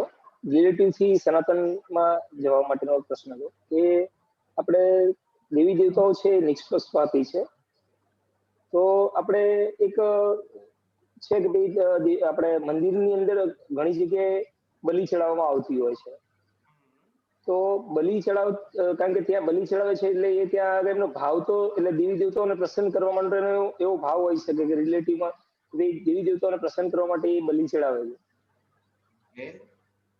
અને એ જે બલિ ચડાવે છે એટલે ત્યાં આગળ એમનો કરે છે તો હત્યા છે, પણ ભાવ તો એમનો દેવી દેવતાઓને પ્રસન્ન કરવાનો છે. તો ત્યાં આગળ એને આપણે સનાતનમાં લેવું હોય તો કેવી રીતે લેવાનું? એટલે કશું આપણે તો કશું નહીં, પણ એટલે આપણે એક્શન તરીકે જોવી જ નથી ને, આપણે તો કુદરતી રચના તરીકે જ જોવાનું. આપણા માટે વાત છે, જે બલિ કુદરતી રચના જોવાનું એટલે આપણે આપણા માટે તો એની પ્રકૃતિ જે કંઈ પણ દેખાય છે તે કુદરતી રચના છે. જે છે તે સારું કર્યું ખોટું કર્યું એ આપણો વિષય નથી. બરોબર. એ બધું ધાર્મિક અને રિલેટિવ સત્યમાં જાય. બરોબર. આપણે એમાં નથી જવું, પછી એમાં ખોવાઈ જશો તમે. એટલે એની સામે આપણે સનાતન સત્ય એવું સેટ કરી શકાય કે ભાઈ મૂળ આપણે કુદરતી કાનૂનના હિસાબે એ જે બને છે કુદરતી કાનૂન પ્રમાણેની કુદરતી રચના છે. બરોબર. એમાં ઊંડું ઉતરવાનું નથી. બિલકુલ નહીં. પછી તો તમને પઝલ થઈ જાય. ઊંડા ઉતર્યા એટલે રિલેટિવ સત્યમાં એન્ટર થઈ ગયા. આવું કેમ, આવું કરવું જોઈએ, આવું ના કરવું જોઈએ, બધું રિલેટિવ સત્યની માયા જાય. પછી એમાંથી બહાર નીકળવું અઘરું પડી જશે. સમજાયું છે ને? જગતના લોકો આપણે રિલેટિવ સત્યની ટ્રેકમાં એવા ફસાઈ દે છે, આમ બોલો તોય ઉપાધિ ને આમ બોલો તોય ઉપાધિ. માટે આપણે કુદરતી રચના કીધું એટલે પછી આપણે પઝલ જ નહીં ને, દ્વંદ જ ખલાસ થઈ ગયું. બરોબર છે. સમજાયું ને? Okay okay. જય સચ્ચિદાનંદ. જય સચ્ચિદાનંદ. જય સચ્ચિદાનંદ. બિંદેશભાઈ. જય સચ્ચિદાનંદ સ્વામીજી. હા, જય સચ્ચિદાનંદ. હા, આપના ચરણોમાં કોટી કોટી વંદન સ્વામીજી. હા સ્વામીજી, આપે તો એક બહુ સરસ ટૂંકું 2 શબ્દમાં કીધું છે, નો ડિટેલિંગ. એ આ બધી વસ્તુમાં લાગુ પડી શકે છે એમ. હું કહું છું કે રિલેટિવ સત્યના ડિટેલિંગમાં ના જશો, એ પઝલ જ છે. હા, અને તમે બહુ સરસ કીધેલું, it will create millions of puzzles. સવાલ આખી જિંદગી એમ જ જાય છે આખી. હા, અનંત કાળેમાં ગયો સ્વામીજી. આમ કેમ ને આવું કેમ થયું ને, બરાબર નથી ને બરાબર છે ને, આ સારું છે આ ખોટું છે, પણ શું કામ ઊંડા ઉતર્યા એમાં? સ્વામીજી, નો ડિટેલિંગ વર્ડ છે ને આપના મુખે જે નીકળો છે ને, એ તો મેં સોનેરી સૂત્રે મારા હૃદયમાં અંકિત કરી લીધો છે સ્વામીજી. બહુ સરસ, બહુ જ સરસ. એમ અંદર હૃદય સાથે થઈ ગયું છે સ્વામી, નો ડિટેલિંગ. કારણ કે જેટલું તમે રિલેટિવ સત્યમાં ઊંડા ઉતરશો ને, પઝલ ઉભા થયા જ કરશે, કારણ કે રિલેટિવ સત્ય એટલે દ્વંદ. દ્વંદનું કોઈ પરમેનન્ટ સોલ્યુશન ના હોય. બરાબર છે. સાચું હોય ને બીજા વ્યૂ પોઈન્ટ થી ખોટું હોય. હવે તમારે શું કરવાનું? બરાબર છે, બરાબર છે. ખ્યાલ આવ્યો કે નહીં? આપણને કોઈ આપણને તત્વજ્ઞાનની ભાષામાં પ્રશ્ન પૂછે કે આપણે મોક્ષે જવું હોય તો લગ્ન કરવા જોઈએ કે ના કરવા જોઈએ? હવે તમે એમ કહો કે ના કરવા જોઈએ, એવું તમે કહો તો કે ના કરવાથી થોડો મોક્ષ થાય. તમે કહો કરવા જોઈએ તો કે કરવા જોઈએ, તો એનાથી સંસાર બંધાય, તોય ના થાય કે છે. એટલે બરાબર તમે ના કરવાથી કહો તો કે પણ અજ્ઞાન તો કાઢવું પડશે ને, એને કરો તો કે જે સંસાર વળગ્યો, એટલે આમે બોલે ને આમે બોલે. એના કરતા કુદરતી રચના. એટલે તો આપણે કે લગ્ન કરે તે કુદરતી રચના, ના કરે તે કુદરતી રચના, એટલે પાર આવી જાય. બહુ સરસ સ્વામીજી. ખ્યાલ આવે કે નહીં? Yes, yes, ભાનગડ સ્વામી. જ નહીં આપણે. નહીં ભાંજગડ નહીં, બરાબર છે. આપણે તો મોક્ષે જવું હોય તો લગ્ન કરવા ના કરવા બે વિકલ્પથી છૂટીએ તો મોક્ષે જવાય. હા, દ્વંદ્વાથી. વિકલ્પમાં રહીએ તો સંસારમાં જ છે. મેં તો ખૂબતા જ જઈએ છે પછી એમાં હા. ડિટેલિંગમાં દલદલ જેવું કહેવાય ને સ્વામીજી, દલદલ. જી. એમાં એમાં ખૂટતા જ. હા, એમાં ખુલતા જઈએ ડિટેલિંગમાં પછી, અને પછી લોકો આપણને છોડે નહીં પછી. બરાબર છે સ્વામીજી. એટલે તો આ અમે જે એક એક શબ્દ બોલ્યા છે ને, હવે સાયન્ટિસ્ટો કઈ રીતે ગ્રહણ કરે છે એ દરેકનો વ્યક્તિગત વિષય છે, પણ વર્ડ નીકળ્યા છે. હવે એનો લાભ જેટલો લઈ શકાય એટલો લેવાનો. સ્વામીજી શીરાની જેમ ઉતરી ગયું છે, નો ડિટેલિંગ. બરાબર છે. ઉતરી ગયું, એકદમ ઉતરી ગયું સ્વામીજી. બહુ જ ઉપયોગી છે આ નો ડિટેલિંગ, બહુ જ ઉપયોગી છે સ્વામીજી. કારણ કે લોકો આખી રામાયણ કરે ને પછી કે આ રામાયણ કરી કેમ, પણ તું ઊંડો હું કામ ઉતર્યો તારે? બરાબર છે, બરાબર. યસ સ્વામીજી. હા, એના કરતા ઊંડા ઉતરવું જ નહીં. બરાબર. અને સ્વામીજી અમે પેલા યંગ એજ ના હતા, લગભગ 20 વર્ષની ઉંમરના, ત્યારે અમને કેટલાક લોકો નાના છોકરા જેવા ગણે, તો અમે બહાર સત્સંગમાં જઈએ તો કેટલાક લોકો એવું પૂછે કે રામ મોક્ષે ગયા એની સાબિતી શું? તમે કહો છો રામ મોક્ષે ગયા, એની સાબિતી શું? મેં કીધું તમે માનો કે ના માનો કોઈ ફેર પડવાનો નથી, હું માનું કે ના માનું કોઈ ફેર પડવાનો નથી. માટે આપણે આ ચર્ચાનું કારણ તમારો કે મારો ક્યારે મોક્ષ થાય એની વાત કરીએ આપણે. બરાબર. સાબિતી હું આપી શકવાનું નથી, તમે સ્વીકારવાના. શ્રદ્ધા, પછી એ શ્રદ્ધાનો માર્ગ થઈ ગયો. એના કરતા આપણા બેનો ક્યારે મોક્ષ થાય એની વાત કરો ને આપણે. હા, તો આપણો ઉદ્ધાર થશે. બરાબર છે. આવું છે. એટલે લોકો શું છે કે કારણ વગરનો પ્રશ્ન પૂછે, કોઈ મીનિંગ નથી. બરાબર છે. સમજે હમણાં જે આપણે સત્સંગમાં વાત થઈ ને, એમાં એક શબ્દ છે ને, એકત્વ વિભક્ત. એટલે આપણો આત્મા એમ કે છે ને કે સાગરમાં ભળી જાય, બીજા આત્મામાં ભળી જાય, પણ એક એવું પણ છે ને કે એકત્વ વિભક્ત, એટલે મોક્ષ જશે પણ સાથે ભળી જશે, પણ આપણું અલગ રહેશે. એકત્વ વિભક્ત. એકત્વ એ શબ્દ એકલાપણું છે. હું એકલો છું, મારી સાથે બીજું કોઈ કનેક્શન નથી, બાકીના તત્વોનું કે અવસ્થાનું, એટલે એકત્વ કહેવાય. અને વિભક્ત એ જેને કહીએ ને કે વિભક્ત નો મતલબ થાય કે જે બે પીસીસ કરીએ ને, બે પાર્ટ એવો મારો સ્વભાવ નથી. બરાબર છે. આત્માના ક્યારે બે પીસીસ થઈ શકે નહીં. અવિભાજ્ય, જેના ભાગ જ ના પડે. બરાબર છે. એકત્વ અને અવિભાજ્ય. બરાબર છે. ભાગ ના પડે બે. સ્વામીજી, હવે મન વચન કાયાનું વિભાજન થાય, અવસ્થાઓનું વિભાજન થાય, આત્માનું ના થાય. બરાબર. સ્વામીજી, હવે ગયા રવિવાર આપણે જે સત્સંગ થયો હતો એમાં હતો હું, અને પછી છે ને સ્વામીજી સવારે બ્રહ્મ મુહૂર્તમાં આંખ ખુલી ગઈ, તો પછી આપનું નિધિ ધ્યાસન શરૂ થઈ ગયું. તો થોડીક ભાવના થઈ, થોડી પ્રાર્થના થઈ, અને એ ભાવના ને પ્રાર્થનાએ થોડું શબ્દનું રૂપ લીધું એમ. તો થોડું 2 પેરેગ્રાફ જેવું થોડું લખાઈ ગયું છે સ્વામીજી, જો આપની રજા હોય તો વાંચું. વાંચો, ઝડપથી વાંચો. હા, ઝડપથી સ્વામીજી, નાનું છે, ટૂંકું જ છે. સ્વામીજી, આપના ચરણોમાં કોટી કોટી વંદન સ્વામીજી. સ્વામીજી, ગૌતમ સ્વામી જ્યારે મહાવીર સ્વામીને પ્રશ્ન પૂછતા હશે અને ત્યારે તેમને જે સમાધાન સાથે આનંદ થતો હશે, એની અનુભૂતિ થાય છે સ્વામીજી.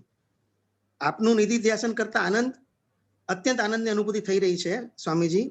અમે તો મોક્ષપુરીની વાટે ડગુમગુ ચાલી રહ્યા હતા. કોઈ અપૂર્વ પુણ્યના યોગે આપનો સંયોગ થયો ને ડગુમગુ ચાલતા ચાલતા ક્યારે વિશ્વાસપૂર્વક મોક્ષપુરીની વાટે ચાલવા લાગ્યા એ ખબર ન પડી સ્વામીજી. અમને આપના રૂપમાં ગુરુ મળ્યા, ભગવાન મળ્યા, કલ્યાણ મિત્ર મળ્યા કે જેમની ભાવના છે કે જગતના બધા જીવો સાયન્ટિસ્ટ બને ને આપને જે અનુભવ થયો છે એ અનુભવને અમે સર્વે પામીને સંપૂર્ણ કેવળ દર્શનને પામીએ. આપ તો અમને એક રાહબર ને ભૌમ્યાના રૂપમાં પણ મળ્યા છો, જે અમને મોક્ષપુરીની વાટે પોતાની સાથે સામેલ કરેલ છે. બસ સ્વામીજી, આવી જ આપની કૃપા અમ સૌ સાયન્ટિસ્ટ પર બની રહે ને આપ સંગ અમને સંપૂર્ણ કેવળ દર્શન થાય ત્યાં સુધી મળી રહે એ જ પ્રાર્થના સ્વામીજી. તો આ દિલના ઉદ્ગાર સ્વામીજી સવારે 5 વાગે છે ને, સવારે 5 વાગે ઉઠીને પછી શબ્દ રૂપે લખાઈ ગયું સ્વામીજી મારાથી. તો એટલે આમાં પણ એક સ્વામીજી થોડો પુરુષાર્થ આવ્યો ને, પ્રાર્થના થઈ કે આપ સંગ અમને મળી રહે કેવળ દર્શન સુધી. તો એ પુરુષાર્થમાં ગણાય કે ન ગણાય સ્વામીજી? કુદરતી રચના. કુદરતી રચના. બરાબર છે, બરાબર છે, બરાબર છે. કુદરતી રચના યાદ આવી કઈ કુદરતી રચના?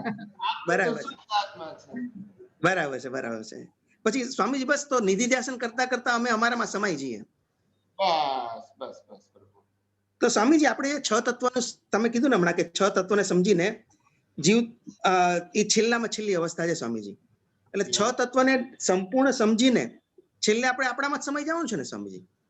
6 તત્વ સમજીએ એટલે 6 તત્વ પોતે સ્વતંત્ર જ છે ને, એકબીજામાં ભળતા જ નથી. બરાબર છે. તો સમજીને આપણે આપણામાં સમાઈ જઈએ પછી એમ. આપણે આપણામાં છે, બાકીના તત્વો એનામાં છે. બરાબર છે, બરાબર છે. આપણે આપણા મૂળ સ્વરૂપ અને મૂળ સ્વભાવમાંથી બહાર નીકળ્યા એટલે આ સંસાર વળગ્યો. તે બાકીના બધા તત્વોએ આપણને આ જન્મ મરણના ચક્કરમાં ફસાયા. બરાબર છે. પણ પાછા મૂળ સ્વરૂપમાં મૂળ સ્વભાવમાં આવી ગયા ને તત્વો એના સ્વભાવમાં, આત્મા એના સ્વભાવમાં, તો પછી અવસ્થાઓ ઉત્પન્ન થતી નથી. બરાબર છે, બરાબર. સ્વામીજી, જે આપણે જે ચાર્જ પ્રતિષ્ઠિત આત્મા છે ને સ્વામીજી, અને ડિસ્ચાર્જ પ્રતિષ્ઠિત આત્મા છે, તો જયારે ડિસ્ચાર્જ થતું હોય છે સ્વામીજી, ત્યારે ક્યારેક એવું લાગે કે ચાર્જ એમાં ભળી ગયો. પણ જો ડિસ્ચાર્જ તો સ્વામીજી જેનું લઈને આવ્યો છે એ તો ઇન્ટરેસ્ટ પૂર્વક કરશે જ, તો આપણે એમાં 100% અલગ તો રહી શકીએ ને સ્વામીજી? ડિસ્ચાર્જ વાળો તો ભળેલો જ 100%. હા, ડિસ્ચાર્જ વાળો અલગ ના, એની પાસે પુરુષાર્થ છે જ નહીં ને. છે જ નહીં. એટલે આપણો ચાર્જ વાળો એમાં 100% અલગ રહી શકે ને સ્વામીજી? 100%. ચાર્જ વાળો રહી શકે. એ એના પુરુષાર્થ, એનું જ્ઞાન દર્શન, એના ડેવલપમેન્ટ ઉપર એ સેપરેટ રહી શકે મેક્સિમમ. બરાબર છે સ્વામીજી. બસ તો અમે 100% આવી રીતના સંપૂર્ણ કેવળ દર્શનને પામે ત્યાં સુધી આપ સમસંગ મળી રહે સ્વામીજી, એ જ ભાવના સ્વામીજી. જય સચ્ચિદાનંદ સ્વામી. રમાબેન. જય સચ્ચિદાનંદ સ્વામીજી. જય સચ્ચિદાનંદ. યા આખો હા, બંનેની સારી છે. હા, બંનેની સારી છે. જયંતિભાઈ ની પણ સારી છે. યા હમણાં તો સારું છે બધું. યા આપણે આ બધું આખું વિજ્ઞાન પોતા માટે છે, કારણ કે ભવ થી રખડ્યા છે અને અજ્ઞાન ઉભું કર્યું છે. હવે આ અવતારમાં આપણને આ સાયન્સ મળ્યું અને આપણું અજ્ઞાન દૂર કરવાનું છે, કે જે છૂટા, તમે હમણાં જ કહ્યું કે સ્વરૂપથી છૂટા થયા અને સ્વરૂપમાં ભેગું થઈ જવાનું છે, રાઈટ? તો પોતાના માટે જ આ સાયન્સ છે ને પોતે જ આ સંજોગોમાં ઉપયોગ કરવાનો છે. શું હવે મારો પ્રશ્ન છે કે દરેક સંજોગોમાં પોતે આ વિજ્ઞાન દ્રષ્ટિ વાપરીએ કે હું પોતે શુદ્ધાત્મા છું અને આ જે કઈ મારો સંજોગ ઉભો થયો છે પૂર્વનો આધીન, જે કઈ અવસ્થા ઉભી થઈ છે ને જે કઈ અજ્ઞાનતાથી ઉભું થયેલું છે એમાં એ વ્યવસ્થિતને આધીન છે. એટલે કુદરતની કાનૂન છે ને કુદરતની અવસ્થામાં કુદરતી કાનૂન છે, અને કુદરતી રચના છે. શું હવે એ રીતે તમે કાયમ માટે જો તો એક દરેક સંજોગોમાં તમને એક જાતનો અનુભવ થાય છે. શું? યા શાંતિનો, કારણ કે તમે પોતે શુદ્ધાત્મા છો અને તમે છૂટા રહીને આ બધું જુઓ છો ત્યારે તમને એક જાતનો તમને અનુભવ થાય છે. હવે આ અનુભવ થાય છે બધા, એ જ કેરી ફોરવર્ડ થાય છે, રાઈટ? અને આપણું ડેવલપમેન્ટ કહીએ છીએ, રાઈટ? યા હવે આ અનુભવ થાય છે સ્વામીજી, એ અનુભવ પ્રતિષ્ઠિત આત્માને થાય છે ને? Yes yes yes. ઓકે, હવે મારો પ્રશ્ન છે એ કે અમે હમણાં અમારે ઝૂમમાં ચર્ચા કરતા હતા, તો એમણે વાત કરી કે જે આપણે એક મરચું છે અને મરચાનો સ્વભાવ શું છે કે તીખો છે. એક વખતે તમને અનુભવ થઈ ગયો પછી તમે આંખો મીચીને કોક તમારા જીભમાં મૂકે તો તમને ખબર પડે કે આ મરચું છે ને એનો સ્વભાવ તીખો છે. હવે એનો સ્વભાવ એ પણ પ્રતિષ્ઠિત આત્માને જ ખબર પડે છે ને? Yes yes. ઓકે, યા. કારણ કે એ કે છે કે ના એ બધું જ ડિસ્ચાર્જમાં છે એમ. તો મેં કહું કે ના, એનો મૂળ સ્વભાવ છે એ કાયમ જતો નથી. શું? યા, એટલે સમજાવું પણ એટલે શું કહીએ છે કે મરચું એનો અનુભવ પ્રતિષ્ઠિત આત્માને થાય છે, પણ એ ડિસ્ચાર્જ પ્રતિષ્ઠિત આત્માને થાય છે. એમાં ચાર્જ ભરી જાય તો રિલેટિવ સત્યનો એને અનુભવ થયો કહેવાય. અચ્છા, ઓકે. એનું અજ્ઞાન કહેવાય. ડિસ્ચાર્જ વાળું કેવું, કારણ કે એનું બીજ હતું, એનું એને ફળ મળ્યું, એટલે ફળનો તો અનુભવ હોવો જોઈએ ને.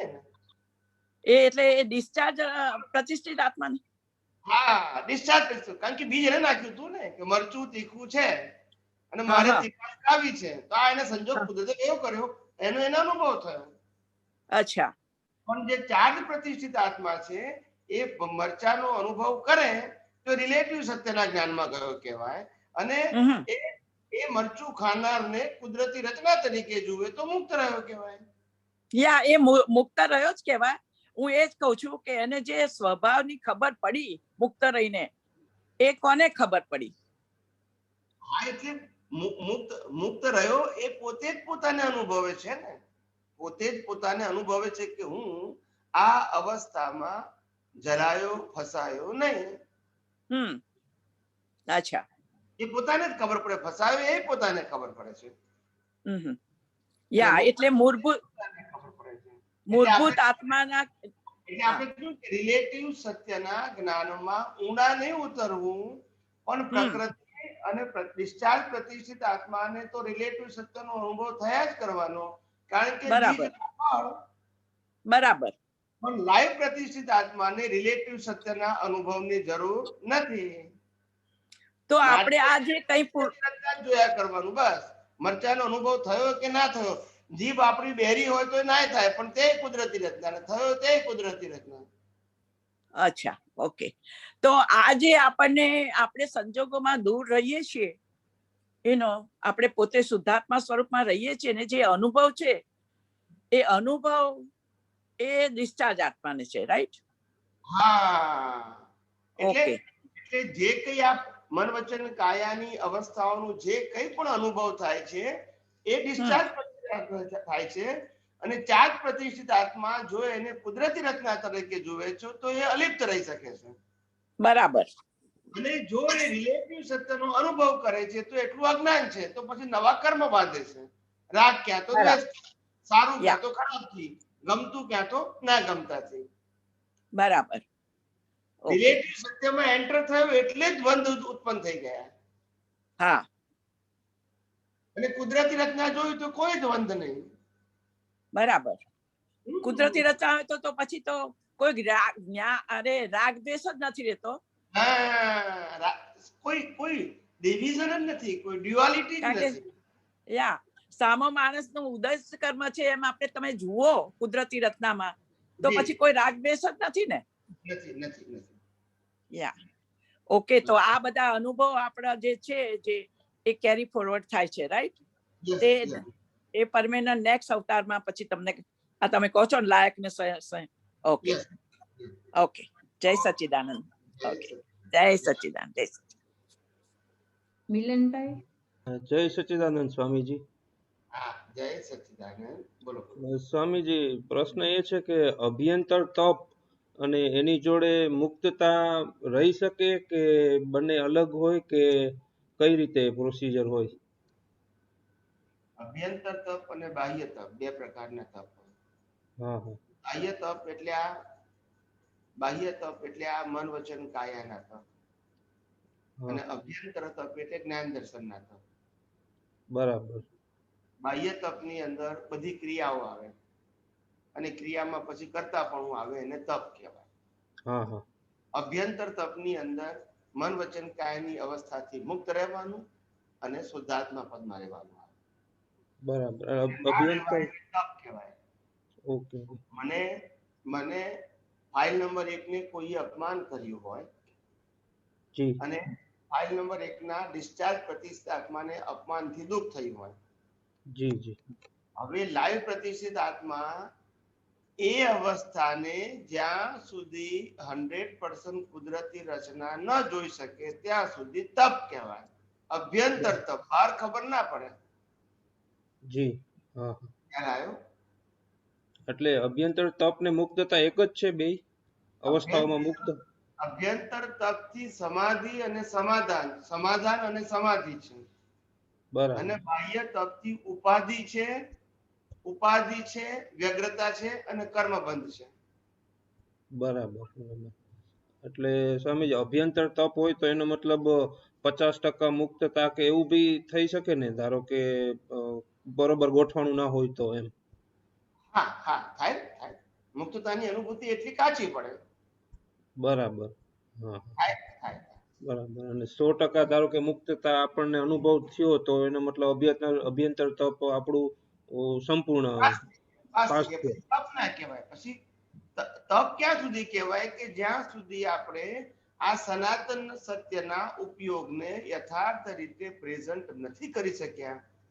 અવસ્થા બરાબર બની અને પ્રેઝન્ટ કરવાનો સમય, આ બંનેની વચ્ચેના ગાળાને તપ કહેવાય. અને પછી ઉપયોગ કરી શક્યા સનાતન સત્ય તો પછી મુક્તતા. બરાબર. એટલે ત્યાં અંદર સંઘર્ષ ચાલે. બુદ્ધિ કહે હા છે કે પેલાની ભૂલ છે અને જ્ઞાન કહે છે કુદરતી રચના છે.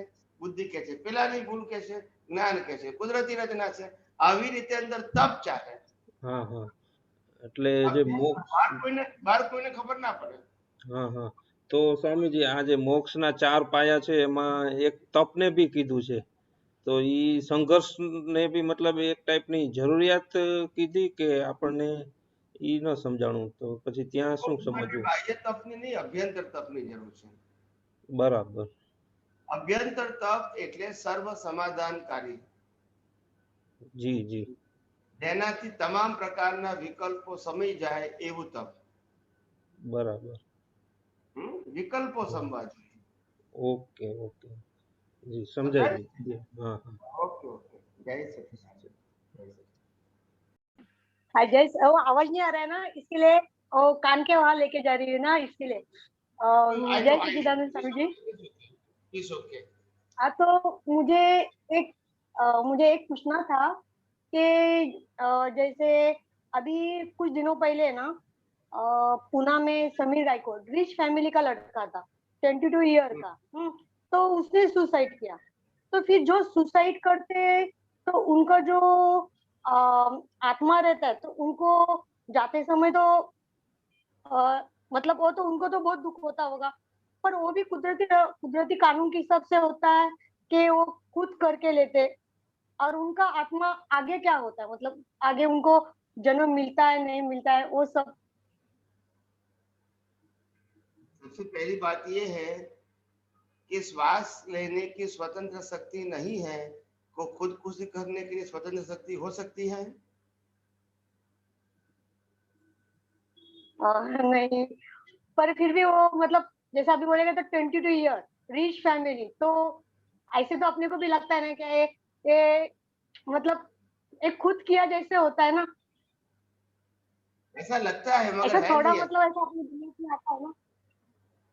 ऐसा आपको लगता है मगर है नहीं। अच्छा, कुदरती रचना ही है। फिर उनको फिर शरीर मिलता है क्या? कहीं ऐसा मैंने कहीं पढ़ा है कि जो सुसाइड करते तो उनका जो रियल आत्मा होता है वो उनका शरीर नहीं मिलता है, वो मतलब भटक जाता है, तो ऐसा कुछ होता है क्या? नहीं, सभी में नहीं होता है, लाखों में करोड़ों में लाखों में एक होता है। मतलब किसी को नहीं भी मिलता है ऐसे, मतलब हाँ, वो भी लाखों सुसाइड करेंगे उसमें से एक आध को नहीं मिलेगा, ऐसा है। अरे परसेंटेज बाप, बहुत कम है। मतलब ऐसे भी हो सकता है ना स्वामी जी, जैसे देखो कोई छोटा बच्चा रहता है, अगर उसकी माँ या जैसे यंग पिता या कोई भी ऐसे, जैसे अपन जन्म देते, हाँ, तो जन्म देने के बाद अगर उसकी माँ या पिता ऐसे वो कुछ किसी कारणवश वो गुजर जाते, तो फिर उनको भी शरीर मिलना तो थोड़ा मुश्किल ही होगा ना, क्योंकि वो बच्चे की तरफ अटैचमेंट तो उनका होगा ना, कि उनका आगे कैसे होगा, क्या होगा, ये दिमाग में होता है ना जाते समय। ये क्या है, मगर वो तो ऐसा तो राग भी तो सबको होता है, इससे कोई फर्क नहीं होता है।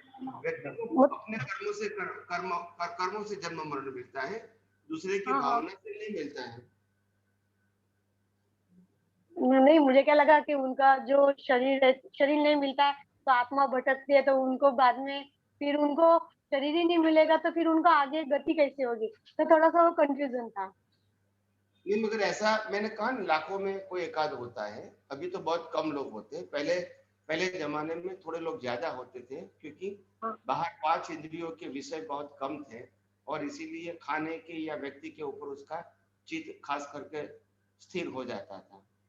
तो उस समय ऐसा बहुत होता था, परसेंटेज वाइज 4%, 5% ऐसा था।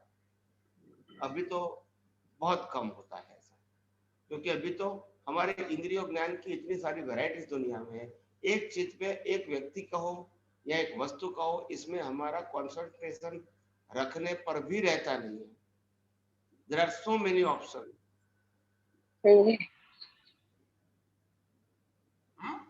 स्वामी जी, और एक ही क्वेश्चन था, पूछू क्या? अभी और किसी कोई है कोई? हाँ है, बट शॉर्ट क्वेश्चन हो तो पूछ लो प्लीज। हाँ, एकदम शॉर्ट है, चलेगा क्या? या बोलिए।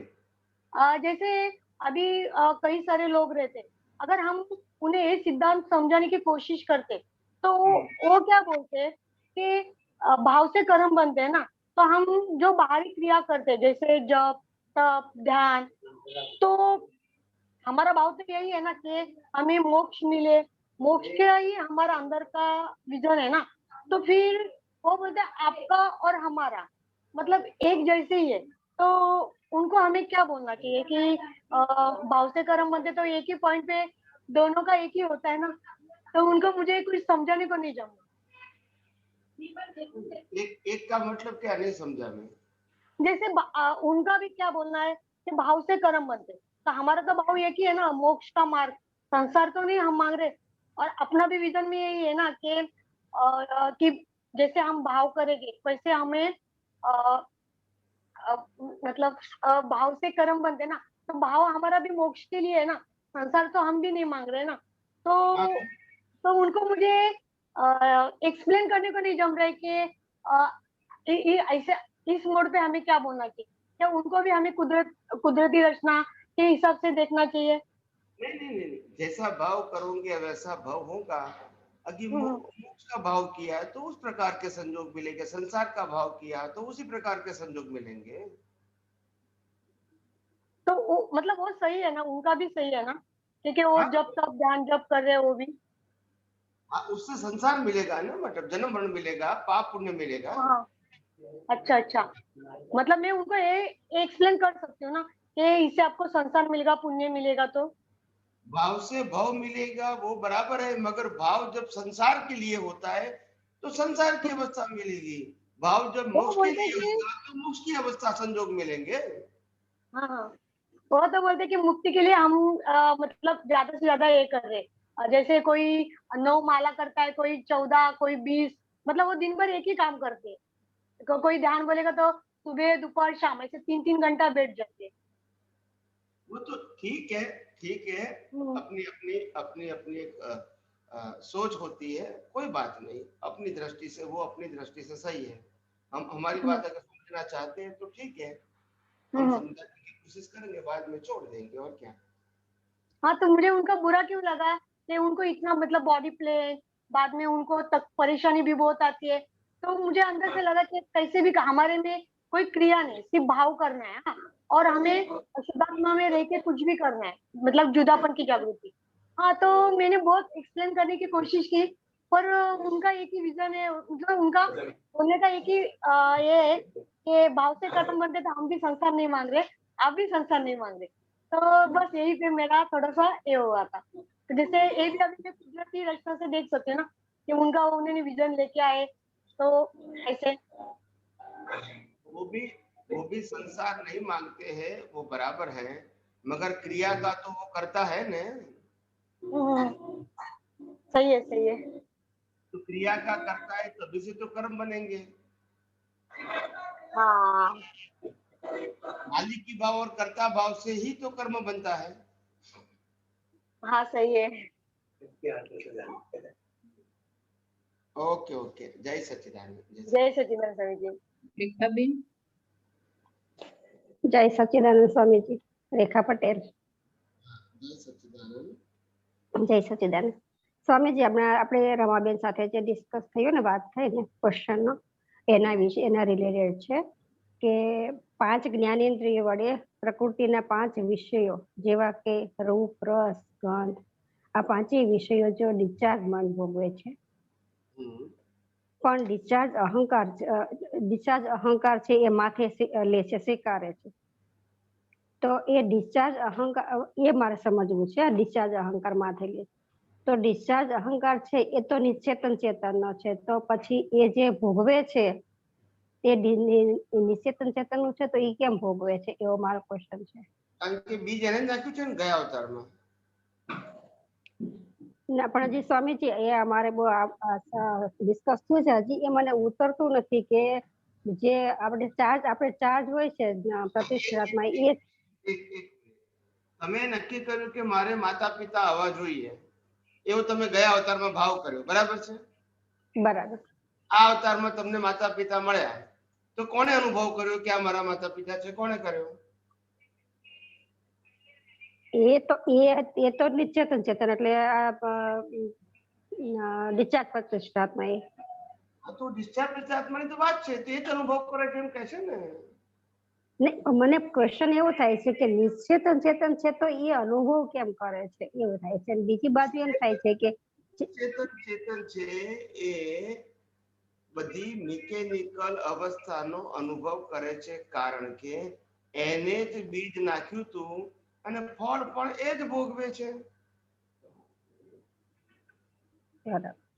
એમાં જીવતો પ્રતિષ્ઠિત આત્મા ભળી જાય તો પાછો નવો કર્મ બંધાય, અને છૂટો રહે તો કર્મ ના બંધાય। પણ ડિસ્ચાર્જ વાળો તો કર્મ મેં બાંધ્યું છે તો મારે ભોગવવાનું, તો કોને ભોગવવાનું? મન વચન કાયા તો કુદરતી રચના છે, ડિસ્ચાર્જ પછી આત્મા જ ભોગવે, કારણ કે બાંધ્યું છે ને। અને ચાર્જ ભળી જાય તો ચાર્જમાં તો ચાર્જ થઈ જાય તો કર્મ નવું બંધાય, પણ જે જૂનું બાંધેલું છે એ તો ડિસ્ચાર્જ વાળો તો ભોગવે ને, ડિસ્ચાર્જ ભોગવે છે। ઓકે, આજે મેં ગયા અવતારમાં નક્કી કર્યું હોય, મેં ગયા અવતારમાં નક્કી કર્યું કે હું ડોક્ટર થઉં તો મને આનંદ થાય, બરાબર છે? બરાબર। હવે આ અવતારમાં પ્રકૃતિ ડોક્ટર થાય તો ડિસ્ચાર્જ અહંકારને આનંદ થાય કે ના થાય? બરાબર, સમજાઈ ગયું તમે એને જ કર્યું તું। સ્વામીજી હવે એક નાનો એવો છે, સમજાઈ ગયું, મને સમજાઈ ગયું। આ મારે આ ડિસ્કસ થયું હતું બહુ વખત। બીજું સ્વામીજી એક નાનું એવું છે કે આ બધું ડિસ્ચાર્જ, હા, 5 કર્મેન્દ્રિય વડે જે ક્રિયા થાય છે એ કોણ ભોગવે છે? બધું 5 કર્મેન્દ્રિય કો અથવા 5 જ્ઞાનેન્દ્રિય કો, જ્ઞાનેન્દ્રિય બધું ડિસ્ચાર્જ વાળો કમ્પલસરી ભોગવે છે, એની પાસે ઓપ્શન નથી। ઓકે, ચાર્જ વાળા પાસે ઓપ્શન છે કે વળવું કે છૂટા રહેવું, બરાબર। કારણ કે પુરુષાર્થ એને કરવાનું છે, પેલા પાસે પુરુષાર્થ નથી, કમ્પલસરી છે। કારણ કે પ્રતિષ્ઠિત આત્મા એ ડિસ્ચાર્જ છે અને પ્રકૃતિ એ ડિસ્ચાર્જ છે, એટલે બંને ઓટો મોડ છે। એની પાસે ભોગવવું કે ના ભોગવવું ફરજિયાત છે। મેં જે ભાવ કર્યા હતા એ મુજબ કુદરત મને સંજોગ આપે છે અને હું ભોગવું છું, કારણ કે ભાવ મેં જ કરેલા છે, પણ ચાર્જ વાળાએ કર્યા નથી। સમજાણું સ્વામી, હા સ્વામીજી સમજાણું। સ્વામીજી આજે અમે એને તો બાંધ્યું નથી, બરાબર। હવે બાંધે તો ભોગવાનું રે, નેક્સ્ટ બર્થે ભોગવાનું રે, બરાબર। હા હા હા સ્વામીજી, જય સચ્ચિદાનંદ. સ્વામીજી અમે આજે ફાઇલ બધા આવ્યા હતા, કીધું કે આજે જઈએ પણ સત્સંગ હતો એટલે અમે ન આવ્યા. ધોળેશ્વર મંદિર આવ્યા હતા પણ આજે સત્સંગ હતો એટલે ન આવ્યા. હા, જય સચ્ચિદાનંદ, જય સચ્ચિદાનંદ. પ્રાર્થના કરવાની છે. હા કારણ કે ફલ્ગુની બેન નો હતો પણ કે છે હવે નેક્સ્ટ ટાઈમ પૂછશે, એમના લાંબા ક્વેશ્ચન હોય ને એટલે. હા વાંધો નહીં, પ્રાર્થના. હે અંતર્યામી પરમાત્મા, આપ દરેક જીવ માત્રમાં બિરાજમાન છો, તેમજ મારામાં પણ બિરાજેલા છો. આપનું સ્વરૂપ તેજ મારું સ્વરૂપ છે. મારું સ્વરૂપ શુદ્ધાત્મા છે. હે શુદ્ધાત્મા ભગવાન, હું આપને અભેદ ભાવે અત્યંત ભક્તિ પૂર્વક નમસ્કાર કરું છું. અજ્ઞાનતાએ કરીને, અજાગૃતિએ કરીને, દ્રષ્ટિ સંબંધી જે કંઈ પણ દોષો થયા છે અને થાય છે તે સર્વ દોષોને આપની સમક્ષ જાહેર કરું છું. તેનો હૃદયપૂર્વક ખૂબ પસ્તાવો કરું છું અને આપની પાસે ક્ષમા પ્રાર્થું છું. હે પ્રભુ, મને ક્ષમા કરો, ક્ષમા કરો, ક્ષમા કરો અને ફરીથી આવા દોષો ક્યારે પણ ન કરું એવી આપ મને શક્તિ આપો. હે શુદ્ધાત્મા ભગવાન, આપ એવી કૃપા કરો કે અમને ભેદભાવ છૂટી જાય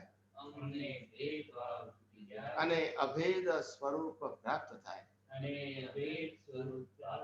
અમે તમારામાં અભેદ સ્વરૂપે તન્મયાકાર રહીએ. જય સચ્ચિદાનંદ.